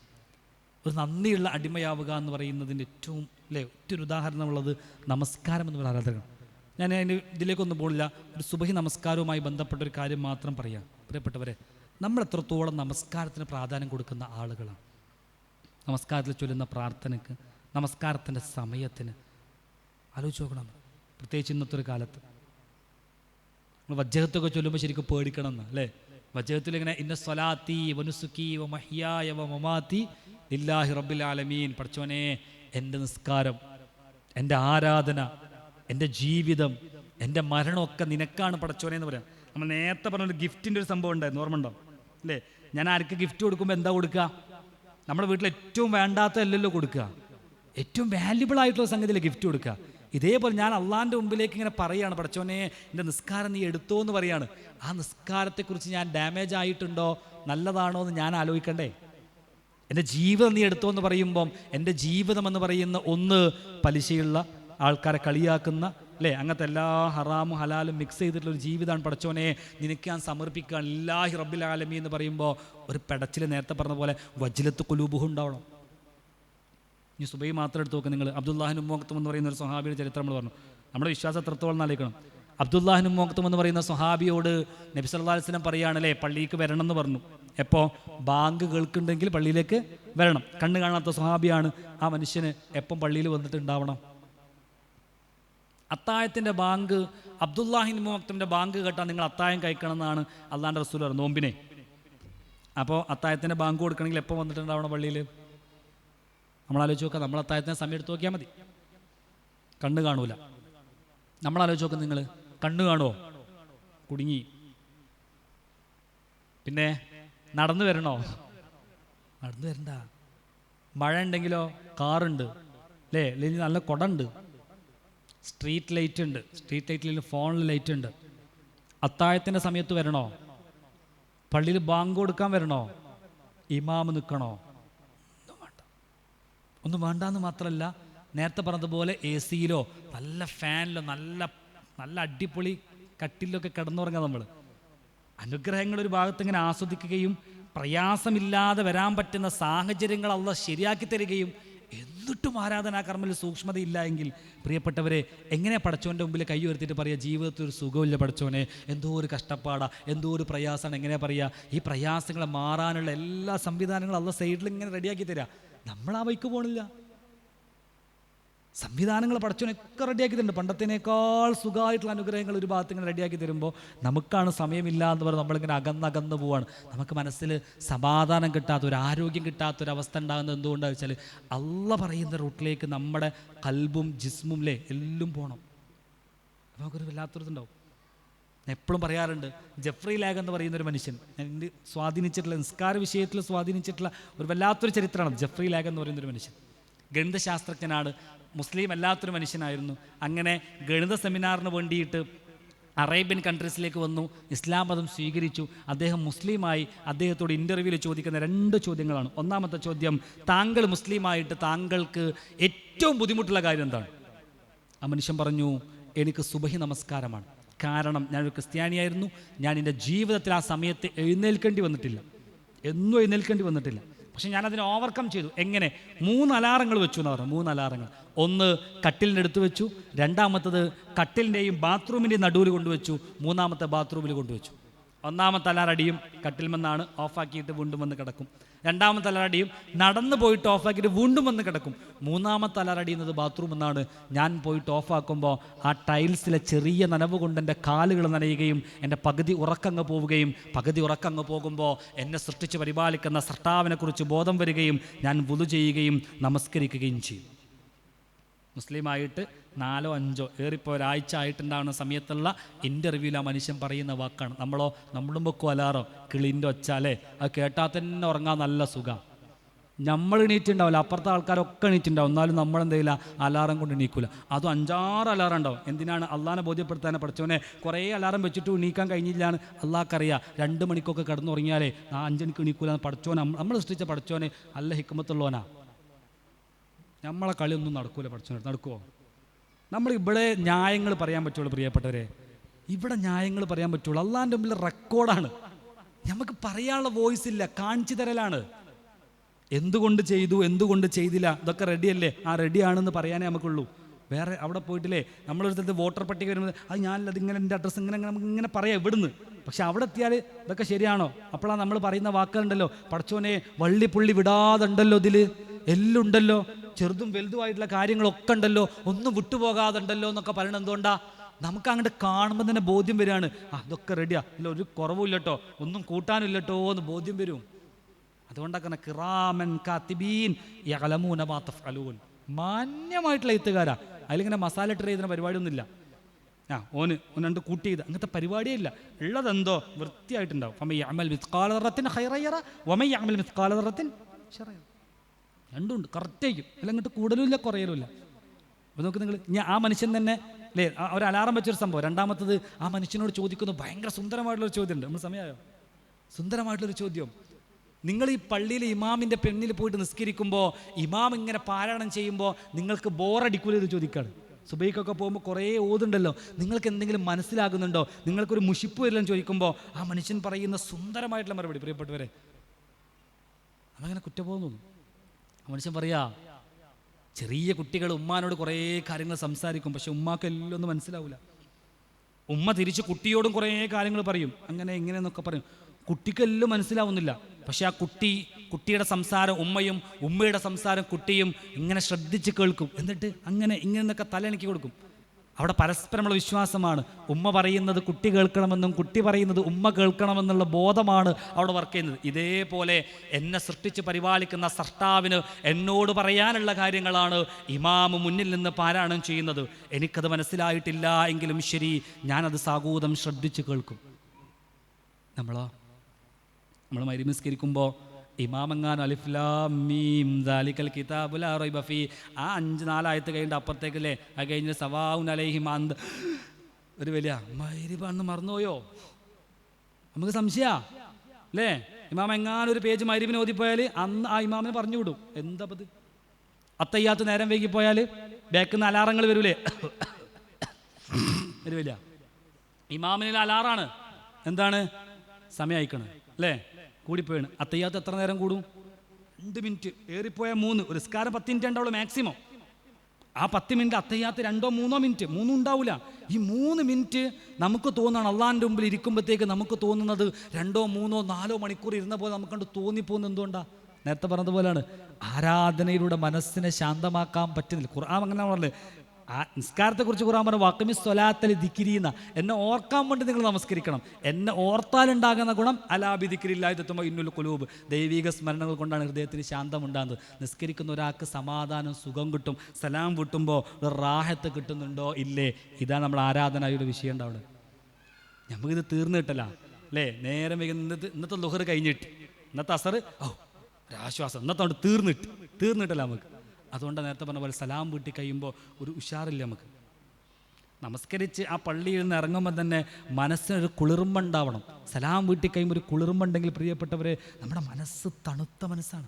തണുത്ത മീൻസ് ഒരു വല്ലാത്തൊരു കുളിർമ ഉണ്ടാവും. അള്ളാഹ് കൂടെ ഉണ്ട് എന്നുള്ള വല്ലാത്തൊരു ആവേശം ഉണ്ടാവും. ഇതുണ്ടാവണത് നമസ്കാരം എന്ന് പറയുന്ന ആരാധനക്കർമ്മം. ഞാൻ അതിൻ്റെ വിശദീകരണത്തിലേക്ക് പോകല്ല. നമ്മുടെ വിഷയവുമായി ബന്ധപ്പെട്ട് ആരാധനയ്ക്ക് നമ്മൾ എത്രത്തോളം പ്രാധാന്യം കൊടുക്കുന്നുണ്ട്. അവസാനത്തും കൂടി പറഞ്ഞ് അവസാനിപ്പിക്കും. ഖുർആൻ്റെ പാരായണം, അതിൻ്റെ ഫളിലോ കാര്യങ്ങളോ ഒന്നുമല്ല. ഖുർആനും ഞാനുമായിട്ടൊരു കണക്ഷനെ കുറിച്ചൊരു ബോധം നമുക്ക് ഉണ്ടാകുമ്പോൾ നമ്മുടെ മനസ്സിന് വല്ലാത്തൊരു സുഖം കിട്ടും. ഇത് നമ്മളെപ്പോഴും പറയണം. പണ്ട് കാലങ്ങളിലൊക്കെ മഗ്‌രിബ് നമസ്കരിച്ചിട്ട് ഖുർആൻ ഓതുന്നൊരു സമ്പ്രദായം ഉണ്ടായിരുന്നു. ഇന്നും പ്രായം ചെന്ന ആൾക്കാർ ഇങ്ങനെ ഓതിപ്പോകുന്നൊരു ശീലം ഇങ്ങനെ പോകുന്നുണ്ട്. അതിൻ്റെ അപ്പുറത്തേക്ക് പ്രത്യേകിച്ച് നമ്മുടെ പ്രായത്തിലുള്ള ആൾക്കാരൊക്കെ എടുത്തു നോക്കിയാലോ മുസ്ഹഫ് ഉണ്ടോ എന്ന് സംശയമാണ്. മുസ്ഹഫ് പോലും എടുക്കാത്ത കുറേ ആൾക്കാരുണ്ട്. നമ്മളെ ഫോണിലുണ്ടാവില്ലേ? ഫോൺ ആദ്യം വാങ്ങിയാൽ കയറ്റുക ഖുർആൻ്റെ ആപ്പാണ്. എന്തിനാണ് അല്ലാഹു അലം. വാട്സപ്പും ഇൻസ്റ്റാഗ്രാമും ഫേസ്ബുക്കും എല്ലാം അപ്ഡേഷൻ ആയിട്ടുണ്ടാവും. ഖുർആൻ്റെ ആപ്പ് ഒരു മൂലക്കൽ പൊടി പിടിച്ച് അവിടെ ഇങ്ങനെ കിടക്കുന്നുണ്ടാവും. അടുത്തുണ്ടാവില്ല, അതിങ്ങനെ അവിടെ ഇങ്ങനെ കിടക്കുക. അള്ളാഹിനെ ബോധ്യപ്പെടുത്താൻ വേണ്ടി ഫോൺ വാങ്ങിനല്ലോ, അതിലൊരു നല്ലൊരു കാര്യം ഉണ്ടായിക്കോട്ടെ. ഞാൻ വീണ്ടും പറഞ്ഞു, പഠിച്ചവനെ പറ്റിക്കാൻ കഴിയില്ല. നമുക്ക് എടുക്കാൻ പറ്റണം. ആലോചിച്ച് നോക്ക്, മനസ്സിൽ തട്ടിയിട്ട് പറയും, ഇത്ര കാലം പാരായണം ചെയ്തിട്ട് എന്നെ സ്വാധീനിച്ചിട്ടുള്ള ഒരായത്തേതാ? ഇതുവരെ ഖുർആൻ പാരായണം ചെയ്തിട്ട് എന്നെ പിടിച്ചു കുലുക്കിയിട്ടുള്ള ഒരായത്ത് ഉണ്ടോ? ഉണ്ടാവണം. അതേപോലെ തന്നെ നേരത്തെ പറഞ്ഞതുപോലെ ഒരു ഇമാം ഇല്ല എങ്കിൽ എനിക്ക് ഇമാമൊക്കെ പറ്റും. നമ്മുടെ പള്ളിയിലൊക്കെ ഇമാമ് നാട്ടിൽ പോയി എന്ന് പറഞ്ഞാൽ അന്ന് എന്നും നേരത്തെ വരുന്ന ആൾ അന്ന് കാണൂല. അന്ന് കാണുമോ? അന്ന് നേരം വൈകിട്ടവർ ഇമാമില്ല. ഞാൻ പറയുന്നത് ഇത്രയും കാലം പാരായണം ചെയ്തിട്ട് ഒരു നമസ്കാരത്തിൽ 6 ആയത്ത് ഓതി നിസ്കരിക്കാൻ പറ്റാത്തൊരവസ്ഥയിലേക്ക് നമ്മൾ പോകുന്നുണ്ടെങ്കിൽ എൻ്റെ ഖുർആനുമായിട്ടുള്ള ബന്ധത്ര. ഞാൻ വീണ്ടും പറയട്ടോ, ക്ലാസ് കഴിഞ്ഞ് പോവും. ക്ലാസ് എങ്ങനെ ഉണ്ടേനി? നല്ല ക്ലാസ്. ഒന്നെങ്കിൽ അങ്ങനെ പറയും, അല്ലെങ്കിൽ എന്ത് ക്ലാസ്സാ അല്ലേ അത് പറഞ്ഞു പോകും. കുറച്ച് നേരം കഴിയുമ്പോഴത്തേക്ക് ഈ പറഞ്ഞതൊക്കെ പോവും. ഇങ്ങനെ എത്ര ക്ലാസ് കേട്ടാലേ, എത്ര ക്ലാസ് എടുത്താൽ നമ്മുടെ മനസ്സ് എത്രത്തോളം പടച്ചോനിലേക്ക് അടുക്കാത്തിടത്തോളം കാലം നമ്മളിൽ നേരത്തെ പറഞ്ഞ സംസ്കരണം എന്ന് പറയുന്ന ഒന്നും ഉണ്ടാവില്ല. കേൾക്കുമ്പോഴൊരു ആവേശം ഉണ്ടാവും, അങ്ങനെ പോകും. ഞാൻ അതാ ചോദിച്ചത്, ഖുർആൻ എത്ര ആയത്തറിയാം അല്ലേ? എത്ര പാട്ടുകൾ അറിയാം? എത്ര ആൾക്കാരെ നമ്പർ കാണാതെ പാടറിയാം? നമുക്ക് തരാനുള്ള പൈസയുടെ കണക്കുകൾ അറിയാം. നമുക്കല്ല മെമ്മറി പവറാണ്. നമ്മൾ പറയാം പ്രായമായില്ല, ഇനിയിപ്പോൾ എങ്ങനെയാണ് ഖുർആൻ പഠിക്കാമെന്നൊക്കെ നമ്മളെ അങ്ങോട്ട് തോന്നുക. നമുക്ക് തരാനുള്ളതും നമുക്ക് ഓർത്തെടുക്കാൻ പറ്റുന്ന വേണ്ടപ്പെട്ട കാര്യങ്ങളൊക്കെ നമുക്ക് നല്ല മെമ്മറി പവർ നമുക്കുണ്ട്.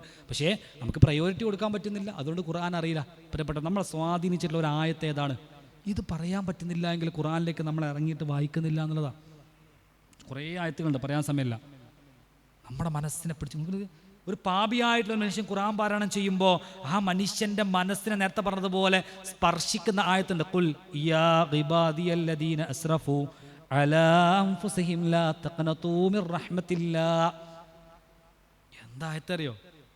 ഞാനിങ്ങനെ കുറേ പാപം ചെയ്തിട്ടാണ് ആ ഖുർആൻ്റെ ആയത്തിനെ വായിക്കുമ്പോൾ പറയാണ്, ഖുൽ യാ ഇബാദിയല്ലദീന അസ്റഫു അലാ അൻഫുസിഹിം. സ്വദേഹത്തോട് അക്രമം ചെയ്തു പോയിട്ടുള്ള എൻ്റെ അടിയാന്മാർ. ഈ എൻ്റെ എന്നുള്ള പ്രയോഗം ഭയങ്കര പ്രയോഗമാണ്. എൻ്റെ എന്ന് പറഞ്ഞാൽ സ്വകാര്യ അഹങ്കാരത്തിൻ്റെ പദമാണ്. ഇപ്പോൾ എൻ്റെ ഫോൺ എന്ന് പറയുന്നത് എൻ്റെതാണ്. എൻ്റെ ഫോൺ ഞാൻ കൊണ്ടു നടക്കുന്നത് പോലെ ഒരാൾക്ക് കൊണ്ടു നടക്കാൻ പറ്റൂല. എൻ്റെ വണ്ടി അങ്ങനെ എൻ്റെ എന്ന് പറയുന്നത് സ്വകാര്യം. എൻ്റെ മോൻ എൻ്റെ മോൻ എന്ന് പറഞ്ഞാൽ ബാക്കിയുള്ള ആളെ പോലെ, അത് എൻ്റെ ജീവൻ്റെ ജീവനാണ്. ഇതേപോലെ അള്ള പറയാണ് എൻ്റെ അടിയാന്മാരെ അത്രമേൽ മൊഹബത്ത് ശരിക്ക് മനുഷ്യനോട് അള്ളാഹ്ക്കുള്ളത്. വേറെ ആയത്തിലും പറയുന്നുണ്ട്, വലക്കത് കറംനാ ബനി ആദം, ആദം സന്തതികൾ ഞാൻ ആദരിച്ചിട്ടുണ്ടെന്നാ. ആദം സന്തതികൾ പറഞ്ഞാൽ എല്ലാ മനുഷ്യരും, ധിക്കാരിയും അള്ളാഹിനെ സ്തുതിക്കുന്നവനും എല്ലാ മനുഷ്യനും അള്ളാഹ് റെസ്പെക്റ്റ് ചെയ്തിട്ടുണ്ടെന്നാ, ബഹുമാനിച്ചിട്ടുണ്ടെന്ന അർത്ഥം. എന്തിന്? അതാണ് പടച്ചോൻ്റെ റഹ്മത്ത്. എല്ലാവരും ഉൾക്കൊള്ളുന്ന ഒരു പടച്ചോനെ പടച്ചോൻ പരിചയപ്പെടുന്നത്. അതാണ് കുൽ യാ ഇബാദി അസ്റഫു. എന്നിട്ട് പറയാം ലാ തഖ്നതൂ മിർ റഹ്മത്തില്ല. എന്തൊക്കെ തെറ്റ് ചെയ്തോട്ടെ, ഇനിയും തൗബ ചെയ്തോ, ഒരു പ്രയാസമില്ല, എൻ്റെ കാരുണ്യത്തിൽ നീ നിരാശപ്പെടണ്ടോന്നാ. ഈ ഒരു ആയത്ത് വായിക്കുമ്പോൾ അറിയാതെ നമ്മൾ എപ്പോഴും തെറ്റ് ചെയ്ത് പോയിട്ടുണ്ട് എങ്കിലും നമുക്ക് കിട്ടുന്ന വല്ലാത്തൊരു ആശ്വാസമുണ്ട്. അത് തെറ്റ് ചെയ്യാനുള്ള ആശ്വാസമല്ല, തെറ്റ് ചെയ്താലും കൈവിടാത്ത പടച്ചോനെ ആ പടച്ചോൻ പരിചയപ്പെടുത്തിയിരുന്നതെന്നാണ്. അതുകൊണ്ട് ഇന്ന മഅൽ ഉസ്രി യുസ്ര അല്ലേ. ഒരിക്കൽ അക്ബർ ചക്രവർത്തി ബീർബലിനോട് പറയുന്നൊരു വാചകം എഴുതി വെക്കണം അല്ലേ. ഏത് മനുഷ്യൻ സങ്കടപ്പെട്ട് നിൽക്കുന്ന മനുഷ്യന് ആ വാക്ക് വായിക്കുമ്പോൾ സന്തോഷം വരണം, സന്തോഷം വെക്കുന്ന മനുഷ്യന് ആ വാക്ക് വായിക്കുമ്പോൾ സങ്കടം വരണം. ബീർബൽ എഴുതി വെച്ചു, ഈ സമയവും കടന്നു പോകും. സന്തോഷമുള്ള മനുഷ്യന് ആ വാക്ക് വായിക്കുകയാണെങ്കിൽ സന്തോഷം എന്ന് പറയുന്ന ഒരു സംഗതി ഈ സമയം കടന്നു പോകാനുള്ളതാണ്, സങ്കടം വരും. സങ്കടപ്പെട്ട് നിൽക്കുന്ന ഒരു മനുഷ്യൻ വായിക്കുകയാണെങ്കിലോ ഈ സങ്കടം എന്ന് പറയുന്ന ഒരു സംഗതി മാറാനുള്ളതാണ്, സന്തോഷം വരാനുള്ളതാണ്. ഇതേപോലെ ഇന്ന മഅൽ ഉസ്രി യുസ്ര, ഏത് പ്രയാസത്തോടൊപ്പവും പേടിക്കണ്ട കേട്ടോ, ഒരു എളുപ്പം വരാനുണ്ട് എന്ന് പഠിപ്പിച്ചു തരാണ്. എന്തായത്? അതേപോലെ ലാ തഹ്സൻ ഇന്നല്ലാഹ മഅന. സൗർ ഗുഹയിൽ കുടുങ്ങി നിൽക്കുമ്പോൾ അബൂബക്കർ റളിയല്ലാഹു അൻഹു സങ്കടത്തോട് കൂടിയിട്ട് പ്രവാചകരെ ആളതാ വരുന്ന, എന്താപ്പ ചെയ്യാന്ന് ചോദിക്കുമ്പോൾ അള്ളാഹിൻ്റെ പ്രവാചകൻ ഓതി കൊടുക്കുന്ന ആയത്ത ലാ തഹ്സൻ ഇന്നല്ലാഹ മഅന. എന്തിനാ പേടിക്കണം അബൂബക്കറെ? അള്ളാഹ് കൂടെയുണ്ട്. വമയ്യത്തഖില്ലാഹ ഫയജ്അൽ ലഹു മഖ്റജ. അള്ളാഹനെ ആരാണോ പേടിക്കുന്നേ അവൻക്ക് വാതിലുകൾ അള്ളാഹ് തുറന്നു കൊടുക്കുന്ന. അതാ മൂസാ നബിയുടെ ചരിത്രം നമ്മൾ പറഞ്ഞത് അല്ലേ. സ്വഹാബത്തിൻ്റെ ചരിത്രങ്ങളൊക്കെ എല്ലാ പ്രവാചകന്മാരുടെ ചരിത്രം പരിശോധിച്ച് നോക്കിയാലും സൂക്ഷ്മത ഉണ്ടോ, വാതിൽ തുറന്നു തരും. നമുക്കറിയില്ല എങ്ങനെ എന്തെന്നും അറിയില്ല. ചിലത് വരാനിരിക്കുന്ന വലിയ പ്രയാസത്തെ തടഞ്ഞു നിർത്തലായിരിക്കും, നമുക്കറിയില്ല. പക്ഷെ നേരത്തെ പറഞ്ഞ പോലെ വിശ്വാസം ഉറയ്ക്കണം, അത് നമുക്ക് ഉണ്ടാവണം. അതിൽ ഖുർആനുമായിട്ടുള്ള അടുക്കാൻ പറ്റണം. നമ്മൾ കുറേ ദൈവത്തിരുന്നു, പക്ഷെ ഖുർആനുമായിട്ടുള്ള ബന്ധമില്ലെങ്കിൽ പോയി. നമുക്ക് ഖുർആൻ്റെ ഓർഡറിലുള്ള പേരറിയില്ല എന്ന് പറഞ്ഞാൽ ഖുർആനിൽ എത്ര സുഹൂറത്തുണ്ട്, അങ്ങനത്തെ പ്രാഥമികമായിട്ടുള്ള അറിവ് പോലും ഇല്ല എങ്കിൽ ഞാനും ഖുർആനും തമ്മിൽ എത്രത്തോളം ബന്ധമുണ്ട് നമ്മൾ ആലോചിക്കണം. ഖുർആൻ ക്ലാസ്സിന് പോകുക എന്നുള്ളതല്ല, മറിച്ച് ഖുർആൻ എന്നെ എങ്ങനെയാണ് സ്വാധീനിച്ചതെന്ന് ഞാൻ ആലോചിക്കണം. പ്രിയപ്പെട്ടവരെ, ചില ആയത്തുകൾ മനസ്സിലിരുത്തി ചിന്തിക്കാൻ പറ്റണം. ഏതല്ല എത്ര ആയത്തുകൾ ഞാൻ പഠിച്ചു എന്ന് എനിക്ക് എന്നോട് ചോദിക്കാൻ പറ്റണം. ഞാൻ അവസാനിപ്പിക്കുകയാണ്. നമ്മൾ ജീവിതയാത്രയിൽ അള്ളാൻ്റെ മുമ്പിലെത്തുമ്പോൾ പരാജയപ്പെടാൻ പാടില്ല. അതുകൊണ്ടാണ് ആരാണ് പാപ്പരായവരെന്ന് പഠിപ്പിച്ചു തരുന്നത് അല്ലേ. എല്ലാം ഉണ്ടെന്ന് വിചാരിച്ച് അവിടെ പോകും. അവിടെ എത്തുന്നവരേ ആത്മവിശ്വാസത്തിലാണ്. ഞാൻ എല്ലാ ക്ലാസ്സിന് പോയിട്ടുണ്ട്, നല്ല കാര്യത്തിനുണ്ട്, ഒന്നാമത്തെ സ്വഫിൽ നിസ്കാരത്തിലുണ്ട്, എല്ലാത്തിലും ഞാനുണ്ടല്ലോ. പക്ഷെ എന്തേ ഒന്നുമില്ലാത്ത അവസ്ഥയിലേക്ക് പാപ്പരായിട്ട് പോയത്? ചെയ്തതിന് നേരത്തെ മുന്നിൽ ഇഖ്ലാസ് ഉണ്ടാവില്ല, ഈമാൻ ഉണ്ടാവില്ല. കുറേ ആൾക്കാരെ കുറ്റം പറഞ്ഞൊക്കെ കൊടുത്തിട്ട് അക്കൗണ്ട് കാലിയായിട്ട് എത്തിയിട്ടുണ്ടാവും, ഒന്നും ഉണ്ടാവില്ല.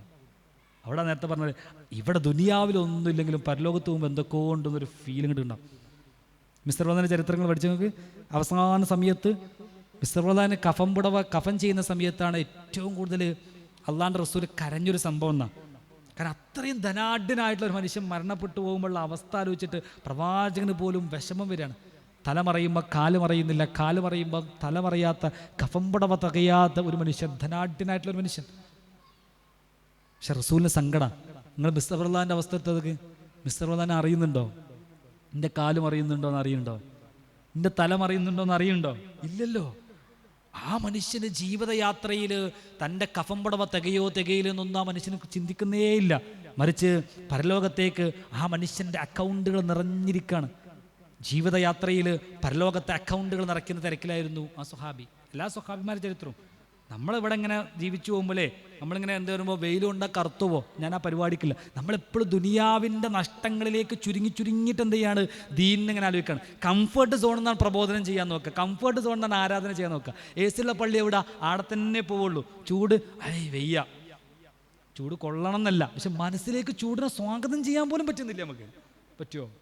ഞാൻ പറഞ്ഞത് കംഫർട്ട് സോണിൽ നിന്ന് നമ്മളെല്ലാ കാര്യം ചെയ്യാൻ നോക്കണത്. അപ്പോഴെങ്ങനെ നേരത്തെ പറഞ്ഞ പോലെ ഒരു ധൈര്യം കിട്ടുക.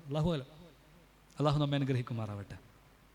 നമുക്ക് മനസ്സിലൊരു കരുത്തും അള്ളാഹ് അടിയുറച്ച് വിശ്വസിച്ചുകൊണ്ട് ജീവിക്കാനുള്ളൊരു ഊർജ്ജവും അള്ളാഹു നമുക്ക് പ്രദാനം ചെയ്യുമാറാവട്ടെ.